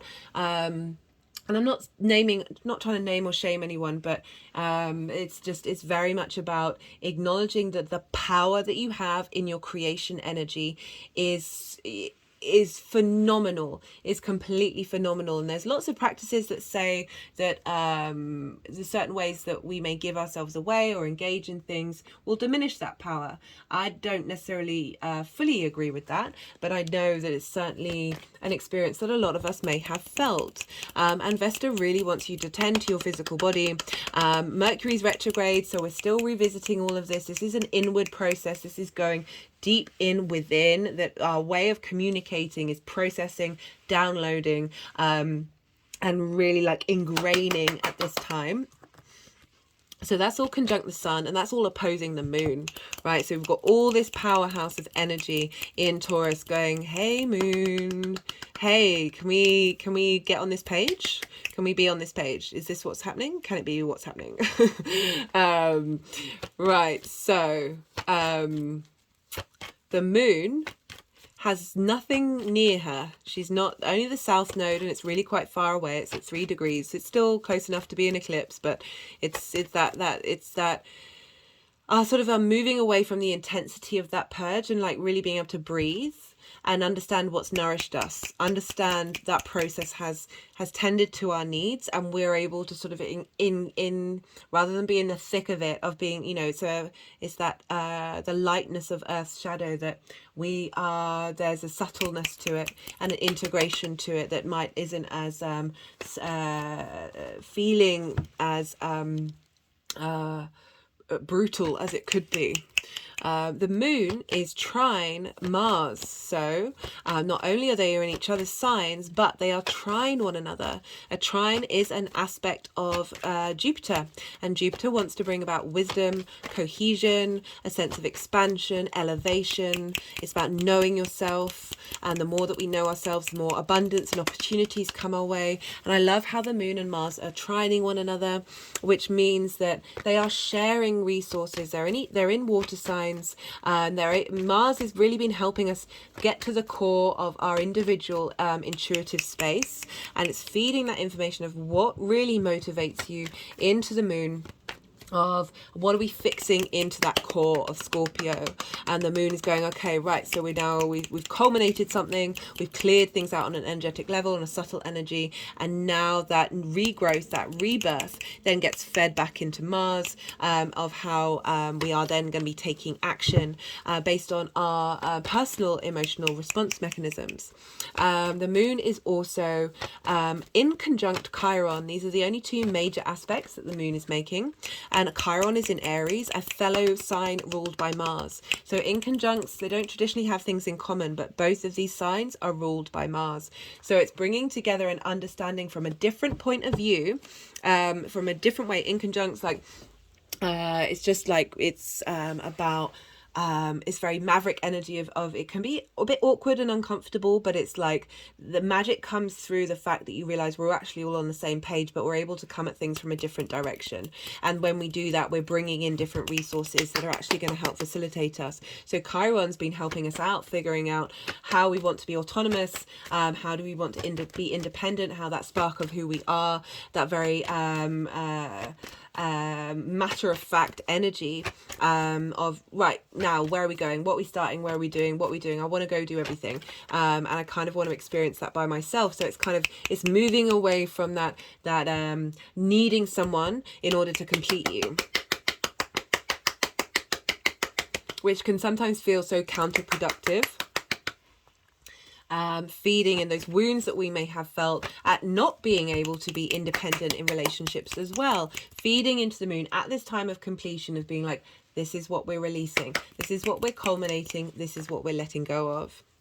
The sun, let's go back to the sun, is in a semi-square to Venus. So the sun is in the sign of Venus, Taurus, and Venus is over in Gemini, and she's semi-squaring the sun. A semi-square is it's a subtle energy. It's halfway between, it's a midpoint of a square, but it's on the way to being a sextile. So the midway half a square is less obvious potential conflict, frustration, and drama of a square. It's not a strong manifestation. It's this midway point between forming harmony and creative ideas of a sextile, you know, moving into that space, getting ready to be creative, but also being aware of what might be blocking that manifestation, what might be coming in. So Venus being in Gemini, as I said, being very playful with information, helping us clear the clutter in our minds, helping us move through grace and ease in our minds after that very long transit of Mars being there, is communicating in the sun and saying, hey, this is what I found out, this is what I've worked out, this is what we're letting go of, this is what brings us fun, and this is how we can move to manifestation, and here are some creative ideas to think about it, but just highlighting, here's a list of things that have been blocking, and the sun with Uranus and Vesta is like, right, let's transform that, let's bring that into completion, let's shift that energy. My head's just rolled back. It's like moving back and forth. And Venus, you know, wants to help out.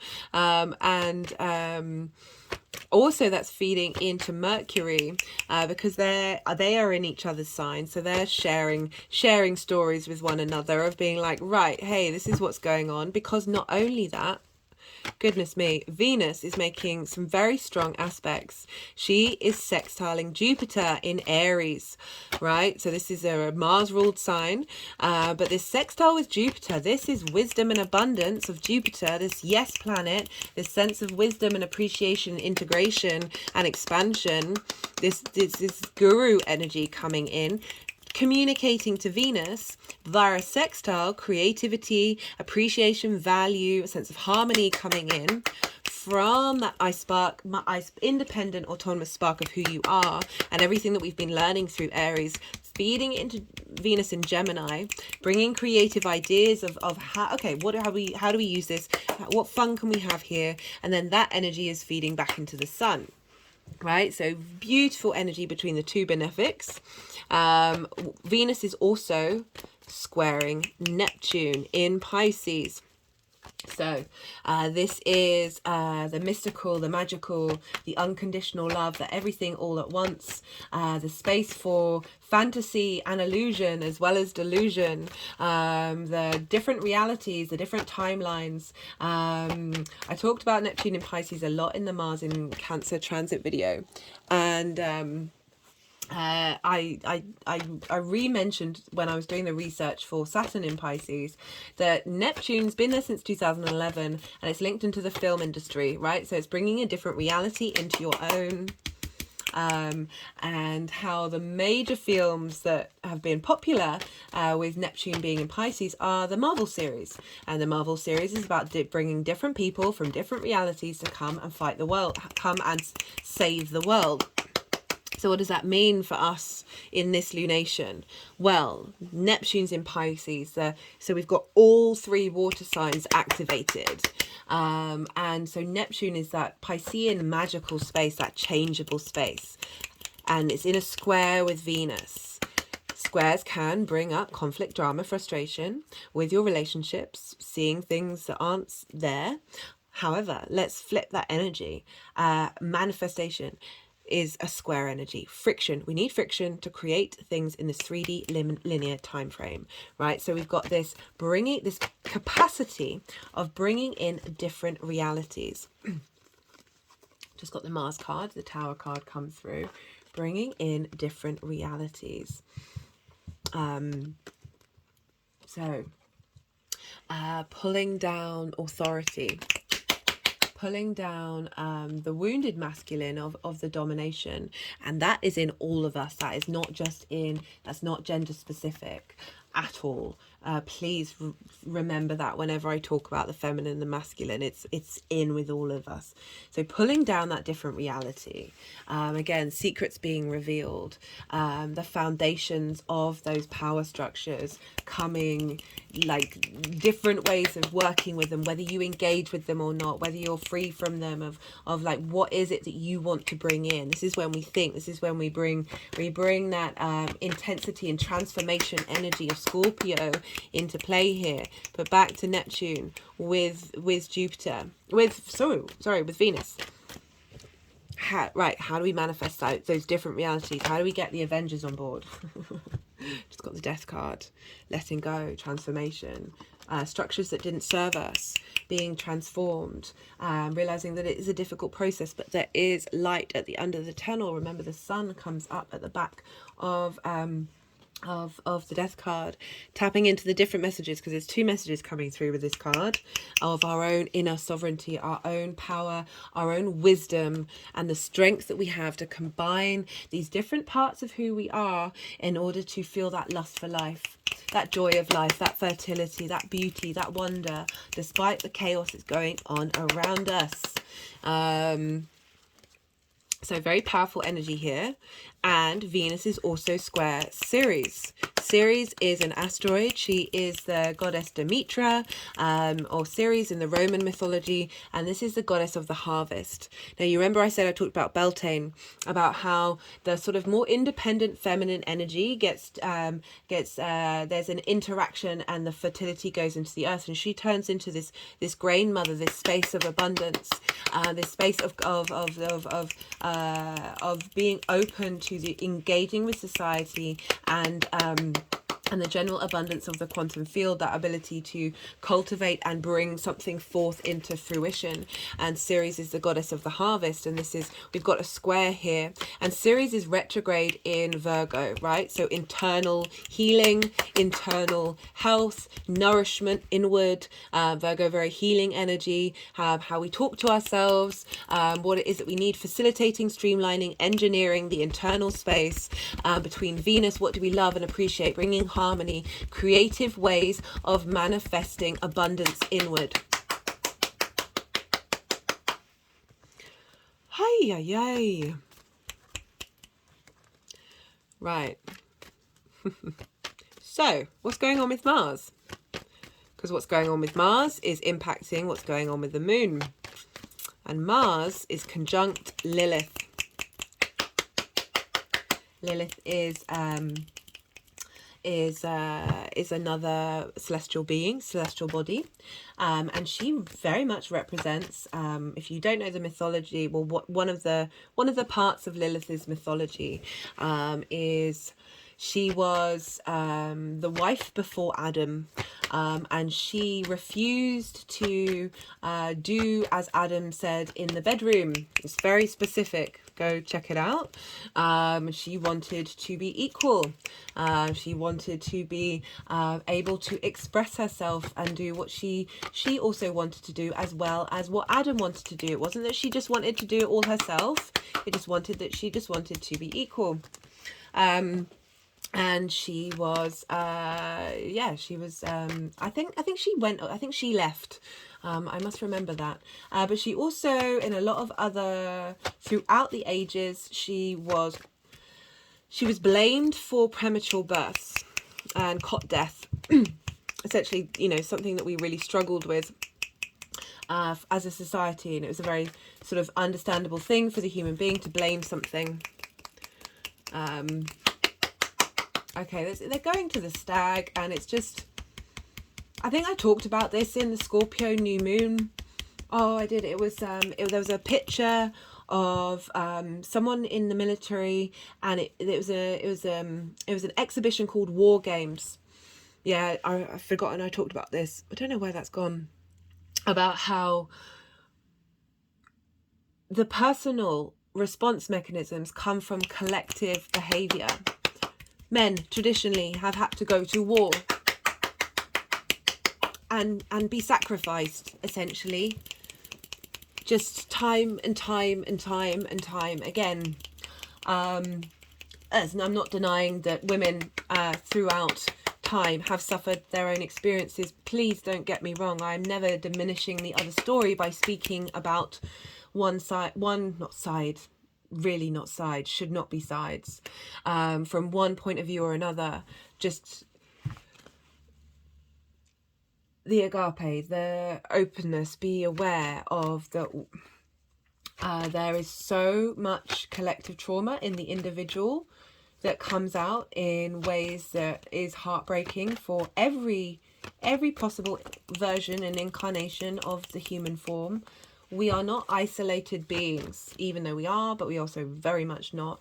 That there are stereotypes, there are situations that we repeat over and over and over again, those cycles over and over and over again. It's just going to the Wheel of Fortune that instills a sort of ideology and an archetype.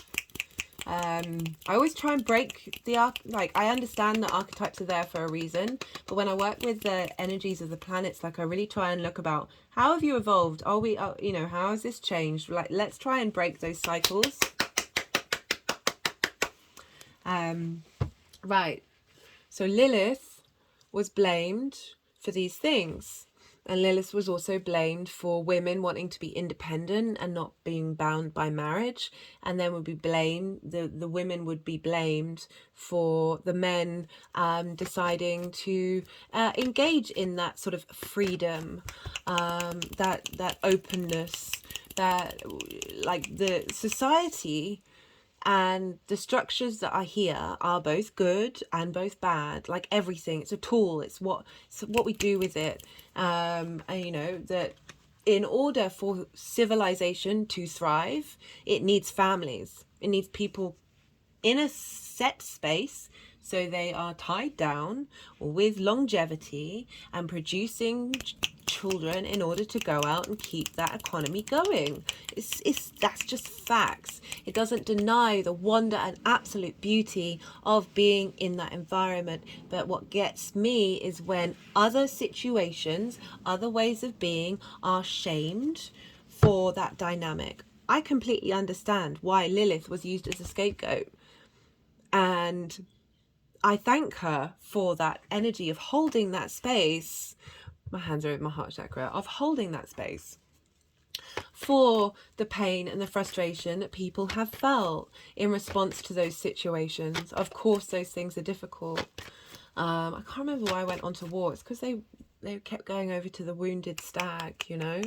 Stags butt each other's heads, guys, with their antlers. It's through competition, through trying to be the top stag.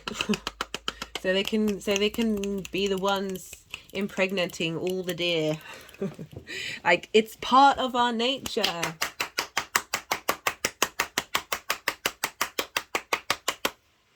And it's nothing to shame, but it is something to try and explore and shift that energy and use that energy, use our vessels as a different thing.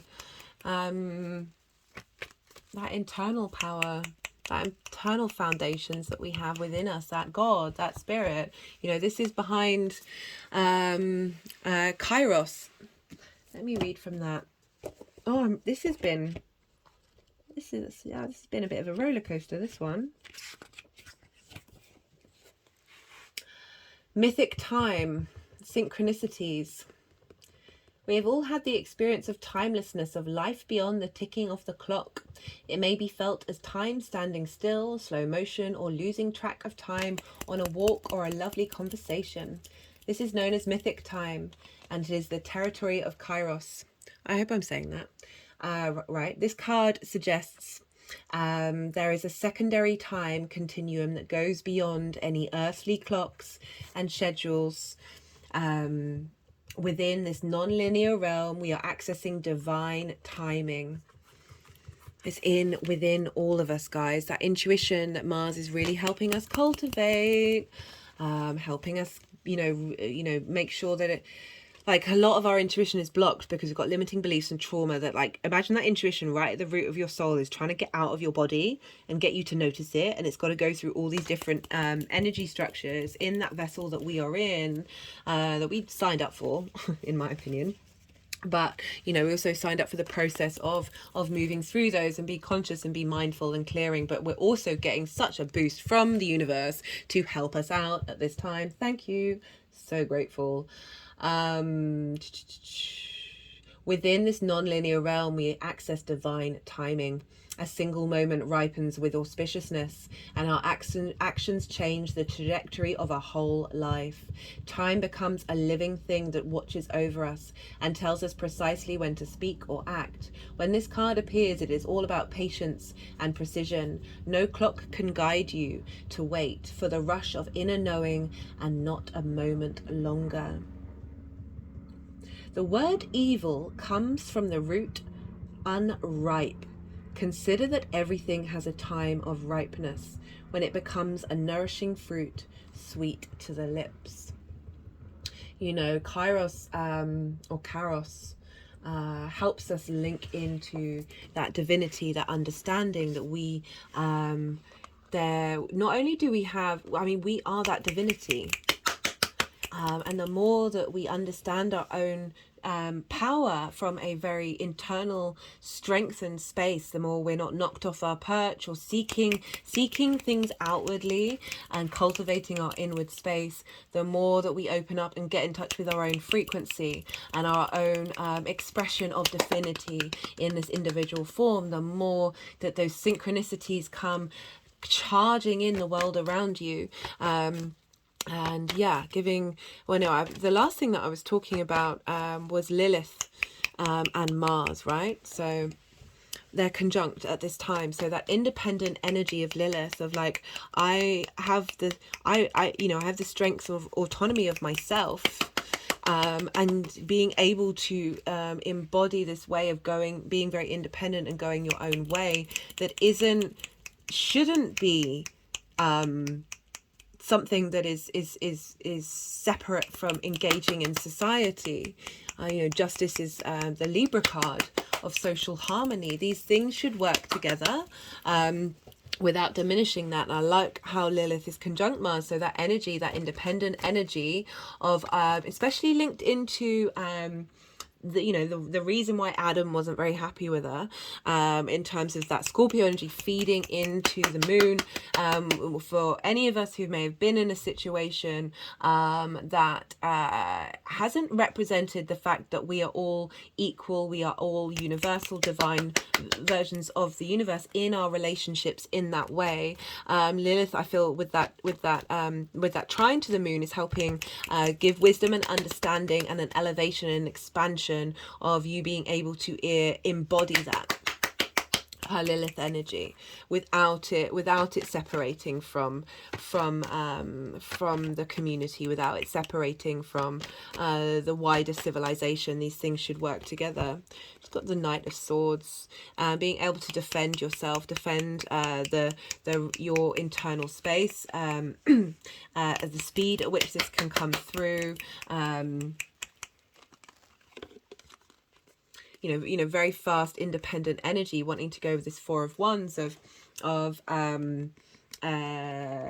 this sense of, and this is about community as well, like having put in the hard work, you're getting the harvest in, of acknowledging that these two can work together. Again, it's about finding that balance, which is what we're currently on that route to do, and that inner sovereignty that we all have within us, that brings balance to society and helps right those wrongs. That they just put the Wheel of Fortune after that. So yeah, cool. Right, where are we at? Oh, I think we just come over to 2 hours. I'm going to keep talking just for a little bit longer. I don't have much of the astrology to say, but I want to talk about it because it's cool. Right, so whereas Venus was sextiling Jupiter, Mars and Lilith are squaring Jupiter. This is what I love. This is why I want to talk about it, because it's really cool. So we have that sextile, that ease, that communication, that creativity, that sense of value and appreciation between Venus and Jupiter. Now we've got a square. And so I've pulled cards for this square with Mars in the Mars in Cancer Series 2 transit. And this really just gave me chills. I love this. So Jupiter, let me just double check the degree. Okay, so Jupiter's at 27 degrees. It's coming close to the point where I've pulled cards for it later on, when Mars is at 27 and Jupiter will be at 29, and that is activating the eclipse point that we just had. But this is still a square, and Mars is sort of moving towards that square.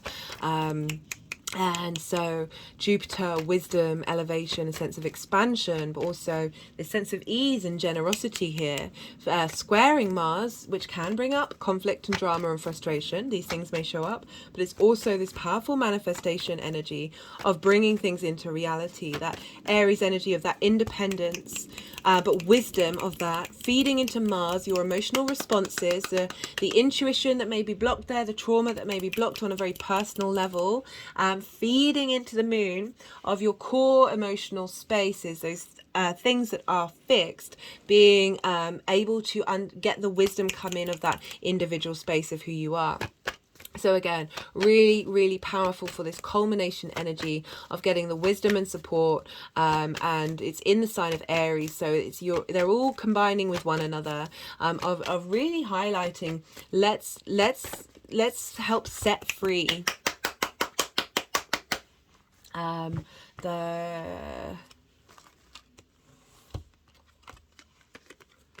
the past.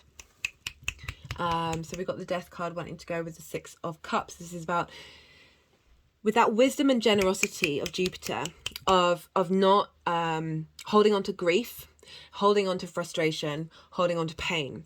With the Six of Cups, it's like being able to see and understand and appreciate what may have happened in the past. You know, the Ace of Wands, it's a very stereotypical card in some readings of if you get that, then you're going to get lucky.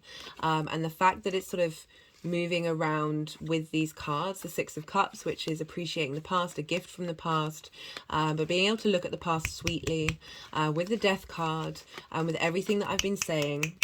My hand's now clicking over my third eye chakra, and the sort of the energy coming from Beltane of bringing things into this sense of harmony and respect.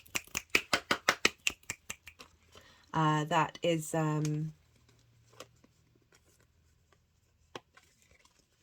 it's now wanting to end on the Death card, letting go, sorry, the internal tower, those structures coming down within us, the Death card of being able to transmute that energy, then seeing things with a little more ease, a little more sweetness, and bringing in a new sense of virility and vitality. I do really like that King of the Knight of Cups, because you know that's about you know, it's bringing in the cup. You know, the Two of Cups is about union, is about respect, is about equality.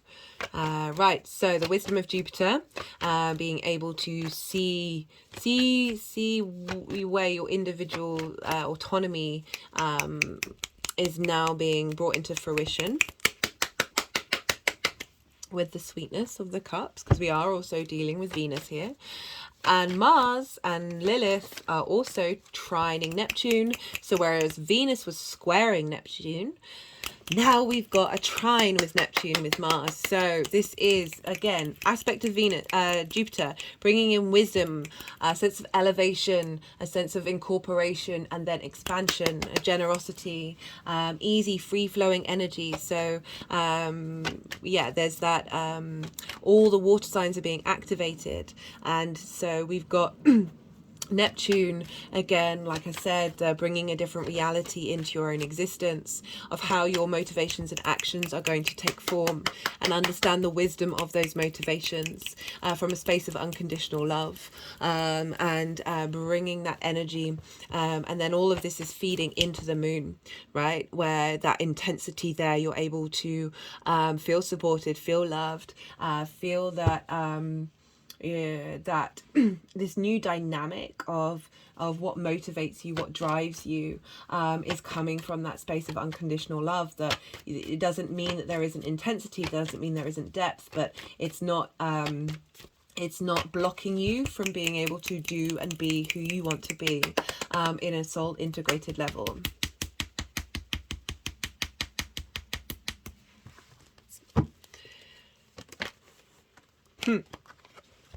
Speaking of not blocking you from being able to be who you want to be on a soul integrated level, we've now got the Nine of Pentacles, but Nine of Pentacles, but I feel Nine of Cups as well. This is one of the most independent cards in the deck. This is being able to make the right decisions about you in order to bring a state of abundance. So very Lilith energy. So whereas Venus was square Ceres, the goddess of the harvest, now Mars is sextiling Ceres.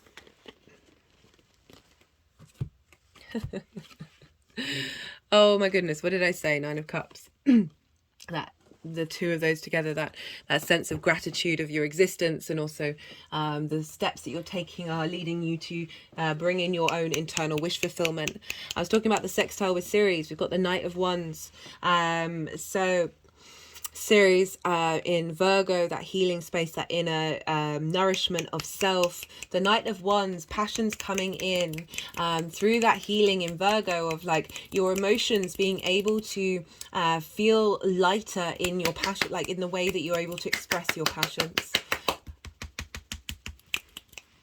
There's a sense of movement and journey and shifting dynamic. We've got 2 knights here really highlighting the strength that's coming in with Mars. Mars is fully represented here of like really being the defender of like, I've got you, I've got your back. Scorpio is very loyal. Fixed energies are very loyal. Like we're in it for the long term, and this shift and change is for the long term, and really being able to know that you're able to defend yourself as well, your needs, your emotional needs, and what your passions are.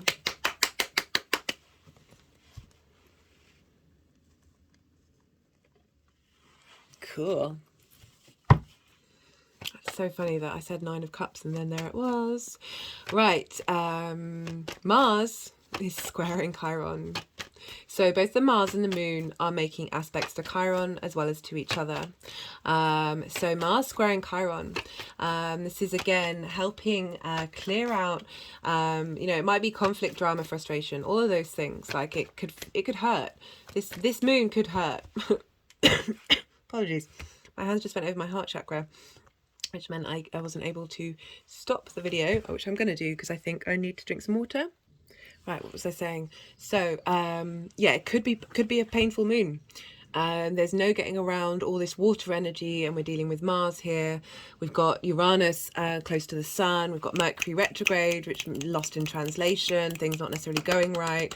But if any of that comes up, just know that it's part of this, and a part of what's going on. This is a purging time. This is a clearing. It's a culmination. It's a strengthening. It's a reboot.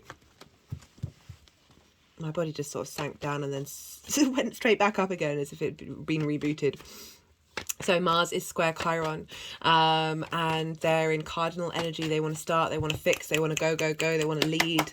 Chiron is the wounded healer. If you want to understand the mythology of Chiron, check out the Libra full moon video.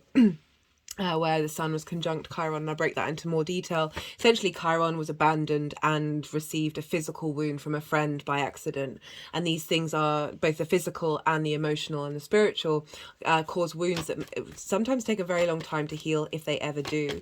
And this square to Mars is sort of bringing up anything that may have been blocking that, and clearing that out of the way.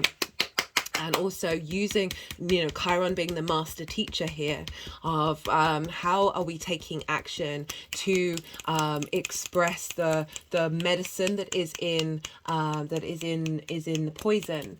Snakes, scorpions, these can often be healed by using other poison in order to heal a different poison, if that makes sense. Like there is magic and healing potential in every experience, and Chiron square Mars is like, how do we bring that into manifestation? How do we use what's being cleared out, this energy? So rather than like cutting cords or banishing stuff, it's not I'm not a fan of it, but I do appreciate that it's a very valid experience, that this feels like very transforming those wounds that we've had, that the vessel has had, the Taurian energy, our emotional deep core wounds, and transforming that energy, shifting and changing it into a new dynamic. Which are they wanting, this? Or are they wanting the card? What do they want? Okay, so I wasn't getting the feeling that they were clicking by the Libra card, but they're clicking at the Strength card. Again, bringing those things into balance, acknowledging that when we do that, we are creating pure alchemy. What was it? Religious joy, this appreciation and value of everything that's happened. And then when we bring that together, when we unify that together, we are fully integrated, and the choices that we can bring in are coming from a new physical form, a new dynamics. This, I always say, new earth as a catch-all, as in like we move through this portal, and it's about operating on a 5D level in the 3D realm, because the 3D realm is amazing, even if it's absolutely mental as well. That's the whole point. Well, it's not the whole point. That was flippant of me. I didn't really mean that, but it's also, this is one crazy roller coaster of existence, and the universe really is a cosmic troll. So, you know, part of me is like, this is just one utter crazy game that we're in. I say that not diminishing anybody's trauma or anybody's experience, and how painful and horrible that is when we're tired, in pain, heartbroken, worn down, diminished in every way. It's not an experience that I'm not diminishing those things. Please don't ever think that, because I've certainly been through my own share and I have learnt to laugh, and it's actually, you know, the laughing Buddha. You know, this card is very reminiscent of the way that I connect it to the laughing Buddha is like laughing at every situation, being in that state of gratitude, that full energy of whatever's going on. And I found with that practice for myself, when things haven't been going wrong, I don't, my life isn't perfect in any way, but it is perfect because it is what it is. That the quicker I'm able to sort of laugh at the ridiculousness of it, the more that energy shifts, and then I'm then open to sort of navigate out of it and be more at ease with whatever's going on, and then work my way through it or whatever. It's just it's a practice. It is definitely a practice though, and it's not always one that's always readily available, but I've certainly noticed by doing so it has brought me more peace in the darkness than anything else.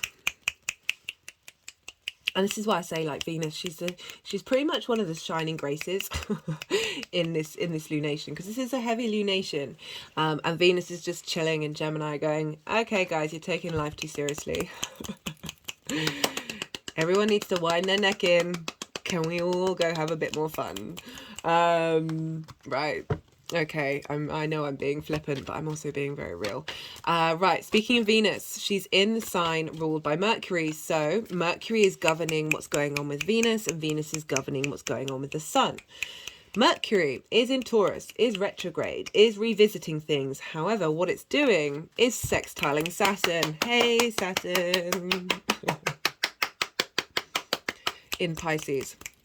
And so Saturn, long-term integrity and authority and strong foundations, maturity, responsibility, all of these things, very important. Can feel really difficult, Saturn, but in Pisces, really not the same rodeo that we've been through with Saturn being in a Saturn ruled sign. Check out my Saturn in transit video. Yeah, I break down that a lot, and I'll be doing a new one when Jupiter moves into Taurus. Anyway, sextiling Mercury in Pisces. So there again, we've got water and earth, more water and earth, guys. Lots of water and earth, apart from Venus, Jupiter, and Chiron, where they're going, hey. What's everyone crying about? So Mercury, sextile Saturn, how do we bring the realness of how do we bring magic into realness and form? for a long-term authentic good. And so Saturn is providing information and support to Mercury in that retrograde that's feeding into Venus. So even though Venus is in a light-hearted sign, she's being impacted by Saturn's conversation with Mercury. And not only that, but Saturn is trining the south node and sextiling the north node. So everybody else isn't actually in exact aspect with the nodes apart from Saturn. And the nodes are what links into the eclipses. And so Saturn's like kind of going, hey guys, like, you know, what's really the truth here? And so Saturn's getting this long-term idea of where you're headed, of what you want to do, how you want to feel in your body, what concepts and ideas and emotional responses are important to you. What are you uncovering here that's helping the collective good? Because it's, you know, Pisces, it's the collective, emotional, conscious, unconscious, and Saturn is really helping give a sense of structure to that magic, to the magic of Neptune, and understanding, getting the wisdom and understanding from the nodes of the south node of what it is that we're clearing out, and understanding where we're headed with the north node, and that's all feeding into Mercury that's retrograde, so it's embedding it for our long. When we have retrogrades, it's when we end up committing to things. Although very hilariously, somebody that I used to, that I think I went out with them maybe once or twice, messaged me from a decade ago during the retrograde. And I've never been one like, oh yeah, that's always happens in a retrograde. But it was just like, okay, that's hilarious. That's actually hilarious. But helped highlight what I didn't want to commit to. But anyway, so what's going on with the retrograde?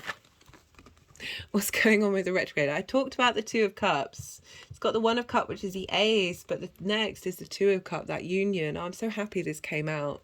I really felt like very strongly like this is what the energy that's wanting to come in, this equality. They are both equal height. And look, there's the Cadalus. Oh, I keep getting that wrong.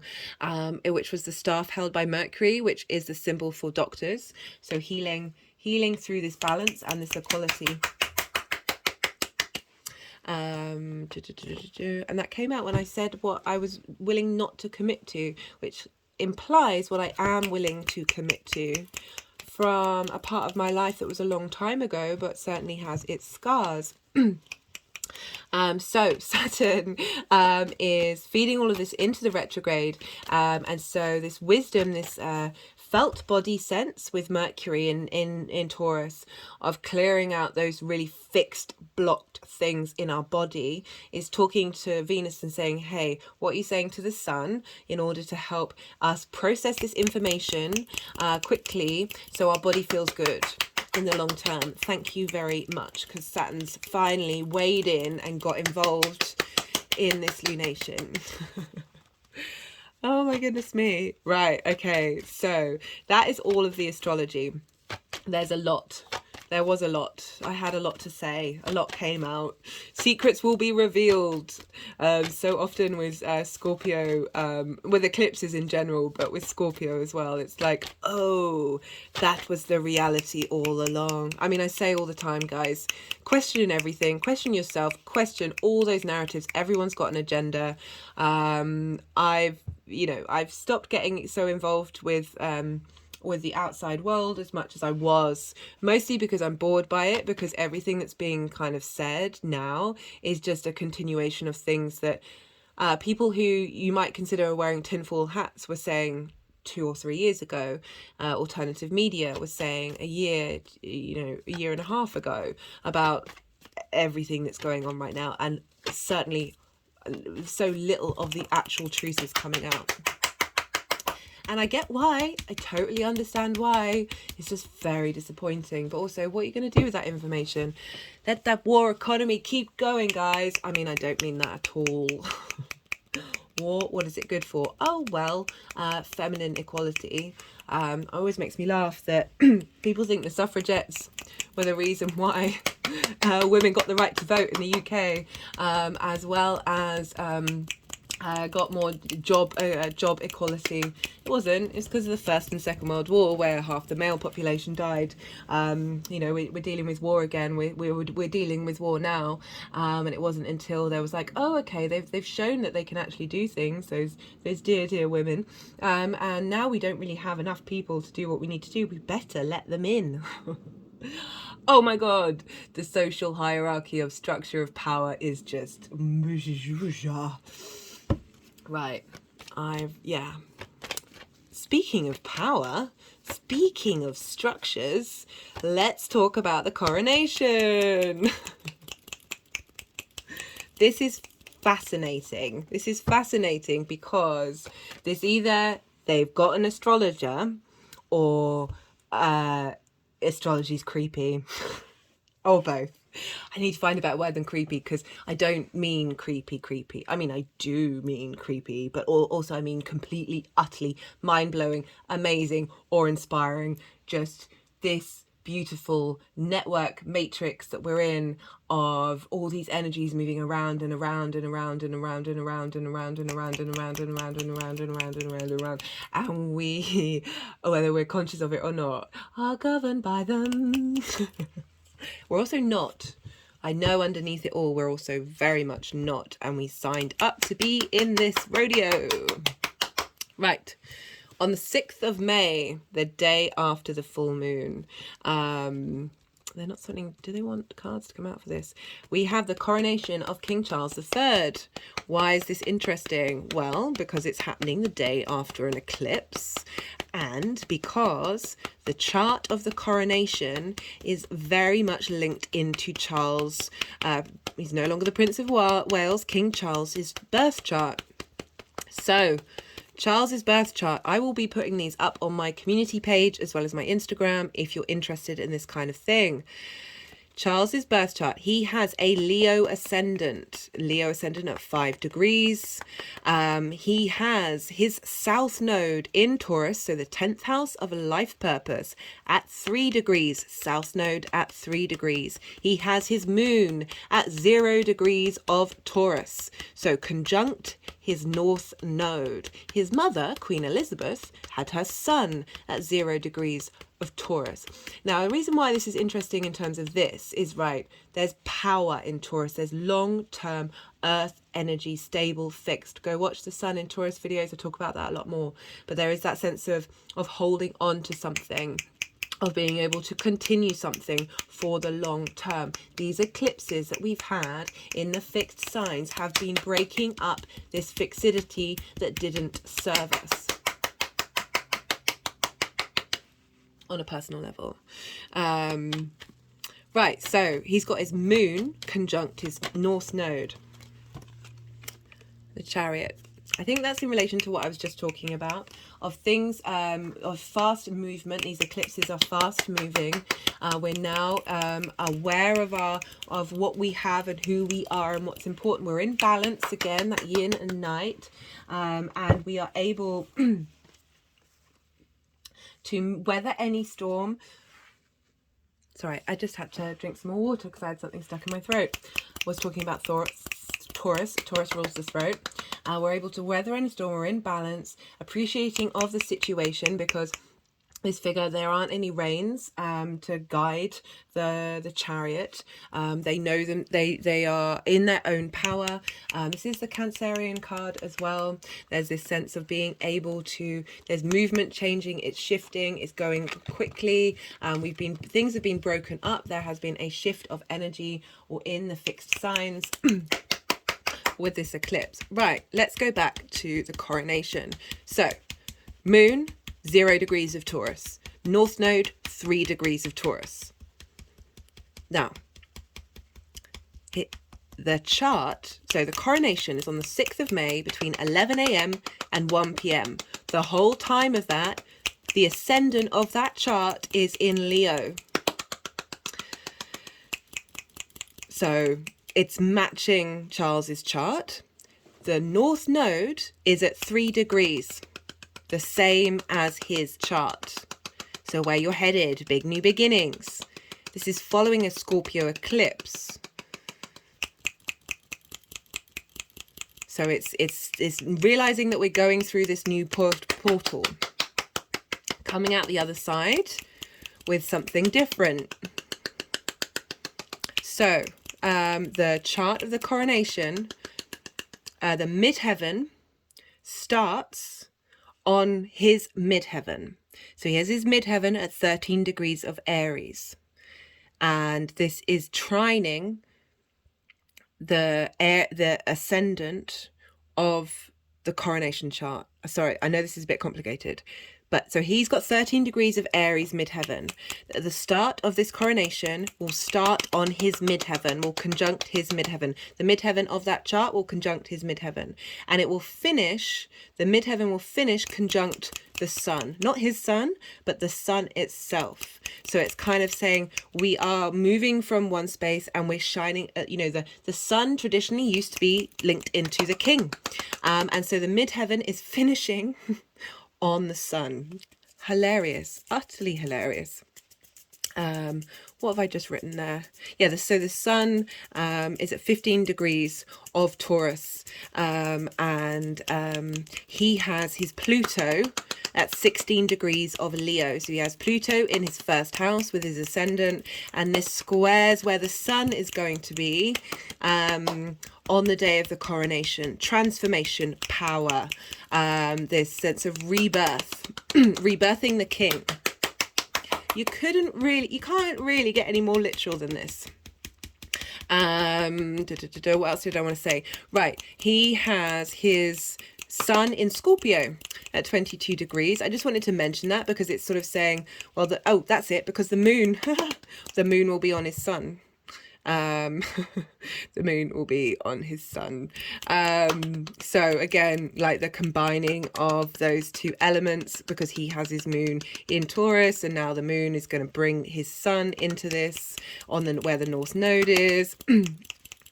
And also Jupiter, he has his Jupiter at 29 degrees of Sagittarius, so a fire sign, and Jupiter will be at 27 degrees of Aries, so trining each other, bringing in abundance, bringing in this sense of expansion and wisdom. There are lots of other things in that chart that I could talk about, but I'm not going to. But I just wanted to let you know that there's that portal closing and moving into a different portal, and it's so almost on the money, pretty much 100% on the money with his birth chart, that they've either got an astrologer or, as I said, the universe is the synchronicities. That's another way of saying creepy, isn't it? It's pretty nuts. It's utterly pretty nuts. Right, I'm going to pull, this is going to be the final things. I'm just going to pull some further clarification cards, some other cards from different decks, to see sort of what other messages want to come through about, I think that was the nature card. Yeah, nature. Bringing in the fertility of nature, confirming that we are nature, which is what I talked about at the beginning. Understanding the root of our nature, the blocks in the way of that nature, that transformative being that we are, and not being scared to hide from the darkness, even though traditionally that has been a thing that has been, you know, if you think about, you know, I was talking about war and how like all the collective energies affect us now, right? The way that I look at how women are more empathetic and more community creating, because we popped out children, and if we didn't do that, then we would die, right? Survival would just be not there, right? So, you know, it's this idea of like, oh, we are like this because of good or negative things. It's like, no, it's all survival. It's all survival. Yeah, there's nuances and involvement, and then we can work through it and understand it. But if we hide from this, if we hide from this essence of who we are, then we are just denying things. And, you know, the same way of a lot of other controversial topics, you know, are here because they are wounds of which our civilization, our species has had to survive. You know, us being afraid of the dark because there weren't lights, there wasn't fire, there wasn't all of that. There's lots of wild animals. You know, mostly animals hunt at night time, even though we see all the lions running around in the Sahara during the daytime. You know, they're all sleeping then, but that's because they're doing most of their hunting at night. It's only very recently that with technology that we're able to see that. But this sense of the night, the darkness being a scary space is fundamental to us then hiding from our own shadow, hiding from our own trauma, being repressing instincts that we have that we haven't explored and might find really difficult based on our own trauma that we've experienced. So often anger comes from anger being dealt to you as a child, and in the this is it's difficult for me to say because I know it's a controversial topic, but I always link it into, if you think about certain dynamics in the Catholic Church that nobody wants to propagate, that impact in terms of that Scorpion energy, our sexual sacral chakra, our sexual organs, as a trauma begets trauma, guys. Like, how about we understand that perhaps repressing certain animal, natural, instinctive, wonderful urges that we have, perhaps stopping, repressing that in the religious dynamics might, because it's across the board, it's not, I'm getting angry now, it's not just the Catholic Church. It's not just in religious environments either, guys, like we're all aware of that, that perhaps if we stop shaming this part of who we are, that we wouldn't see it across the board, loud and proud, absolutely everywhere. Sorry, guys, this is probably not what you signed up for, but this is what you're getting. Love this. So we've got the death card, we've got the rebirth card. Really, really beautiful. Thank you, cards, for thank you, the universe, thank you, the unseen, thank you, all the things I can't even possibly wrap my head around that are out there, all the entities, the beings, the vibrations, the realities, that are all here with us. And you know, it's working with astrology, working with the planets, working with the asteroids, the energies, the things that I channel. It just feels like they are here to support us. They're in cahoots with one another. That energy is there for us to transform. It is in our nature to do so. Our bodies are so phenomenal. The human being is utterly, utterly a mind-blowing, awe-inspiring creation. It's taken me a while to get to this space of being in gratitude for existing. I have my, whoa. We've got resistance, indecision, and extremism. So like big energy coming in. You know, had that, where are they wanting to go? They're wanting to go, so I've got this cardboard cutout of the spirals of a tree, like the inner of a tree, which are each spiral is another year. So it's implying that we've been doing this time and time again. We've been working with these energies. You know, this image in particular is, you know, sort of summing up one of the dynamics that I've talked about today, and how through the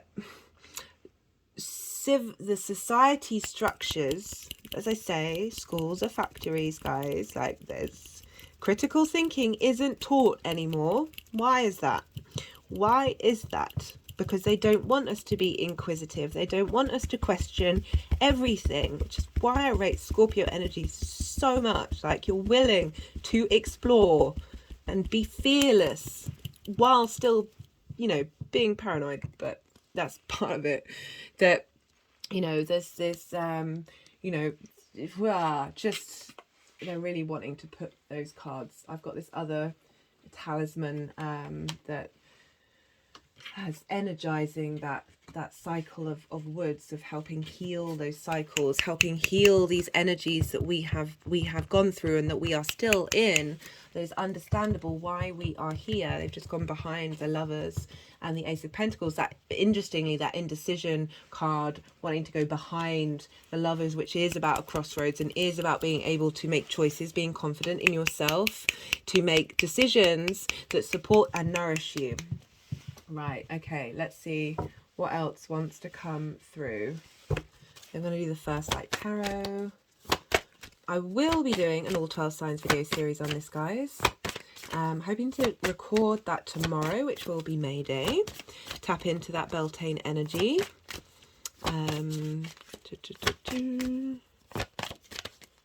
Let's see what wants to come out. How Querent sees this issue.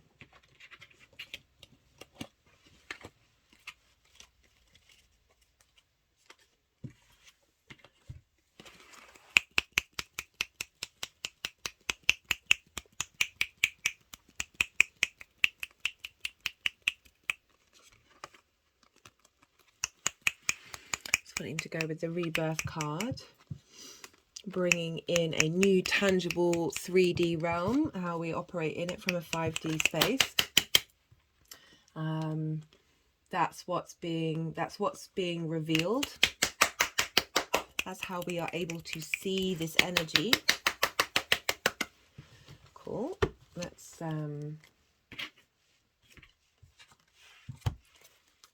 do.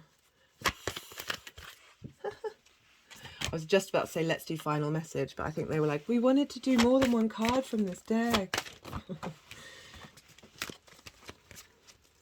Right, so this is Major Arcana, question cards, statement cards, keywords.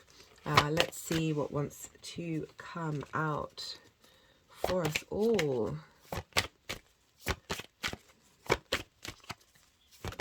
Whoa. We have first step, emotion, control of self. I've talked a lot about this with the Mars in Cancer transit. Your emotions are real, but they aren't always, what's the word? Not always, no, anyway. Mindfulness. Mindfulness is a very important practice. The more that we walk in that way, the more we open up ourselves, understand the people around us. As I say, question everything. I'm just wondering, like, that if the last time I got this rowdy was in that Scorpio video, like bringing out that inner Scorpio that we all have. We all have it. We all have it, right?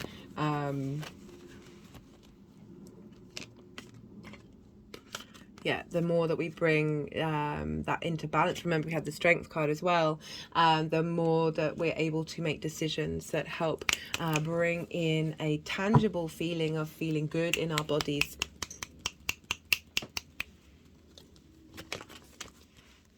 Final card. Final card. Final message.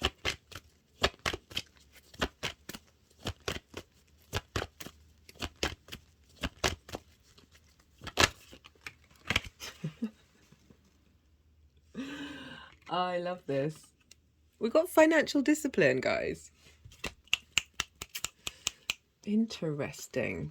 Interesting. It's that sense of discipline and the sense of our core emotional, those core responses, those fixed emotional responses can often have limiting beliefs. Traumas block our way of being able to be the adult in the room, be disciplined, that mindfulness, that discipline of, because it's, even though it says in financial, it's kind of like the wealth of you. This is what the messages I'm getting through. My hand just went over my heart chakra. The wealth of you, your currency, your energetic currency. Of having discipline with that, That, you know, Taurus is also can be linked into money, into things that you value. It's just the things that you like that are important to you, that give you you know, for those of you who are regulars, you know me, I'll keep going. I'm like, I want all of the cards. I want all of them. Just get a feeling that there's a bit more of a message that wants to come out.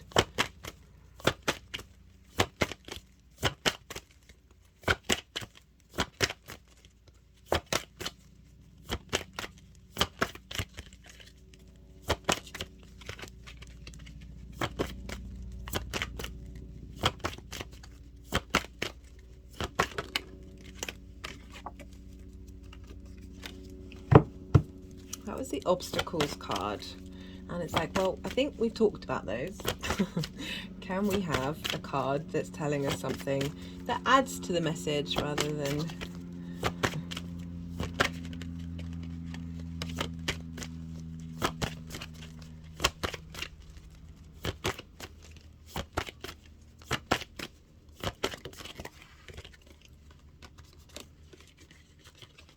got the Tower card.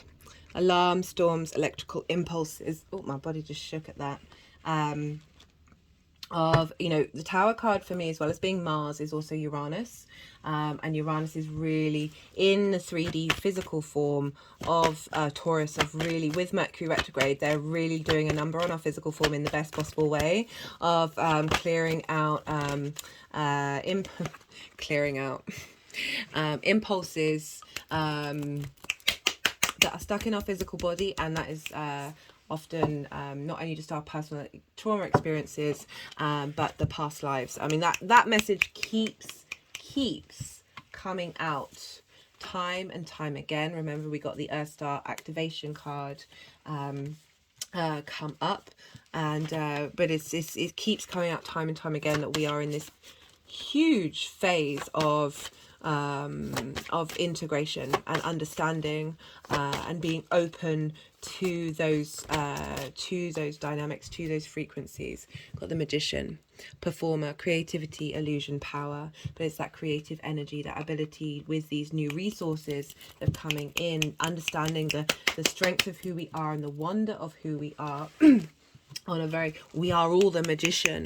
We are all the universe manifest, that ability to create and manifest. What was, I think, in these two cards was very much about manifestation and the mystical shaman, which came up in the Mercury retrograde video of like, what stories are you telling yourself?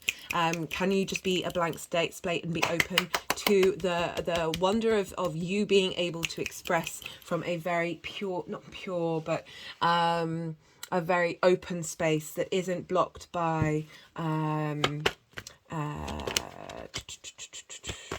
trauma and limiting beliefs. I am aware, just so you guys know, of repeating certain phrases. I'm someone who really struggles repeating things.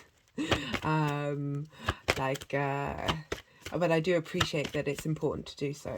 But I just want to let you know that there is a part of me that's like wanting to go and get a thesaurus and have the most extraordinary vocabulary where I can come up with metaphor and ideas that are different every single time. Perhaps I will be, but that is, sometimes we just need to hear something. Again, as I was saying, how about those stories that you tell yourself? How about you don't have them? And there's me repeating stories, repeating ideas.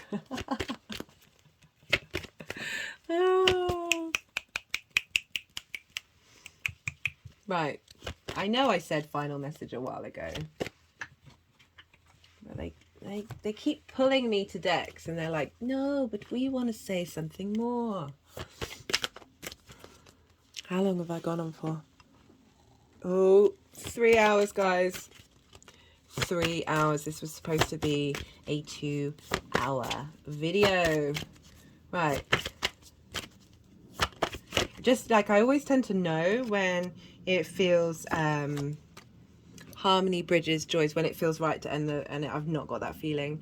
I love it when bridges comes up because it's that acknowledgement of the energy connection between absolutely everything, and that we are bridging spaces. We've got that Six of Cups, remember, of being able to look sweetly at the past, and also gifts from the past, you know, bringing in all those energy connections from our soul.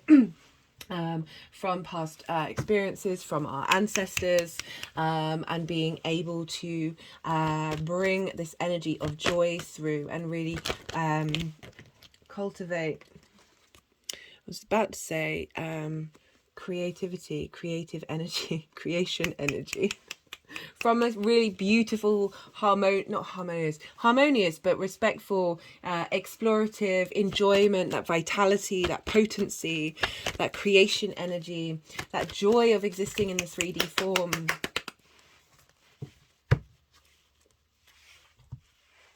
Right. I think that's a really good thing to end it on. Thank you for being here with me, guys. I appreciate your time and energy. It means so much to me, especially because I do know these videos are long, and I do know there's a lot of content in here. I really enjoyed this reading. I do hope some of it resonated. I would love to hear from you on a personal level. It would just be really lovely to engage and see what resonated with you all. If any of this did... if you got anything from this, there are ways you can pay it forward. You can like the video, you can subscribe, hello new viewers, yeah, you can write a comment, whether it's just an emoji.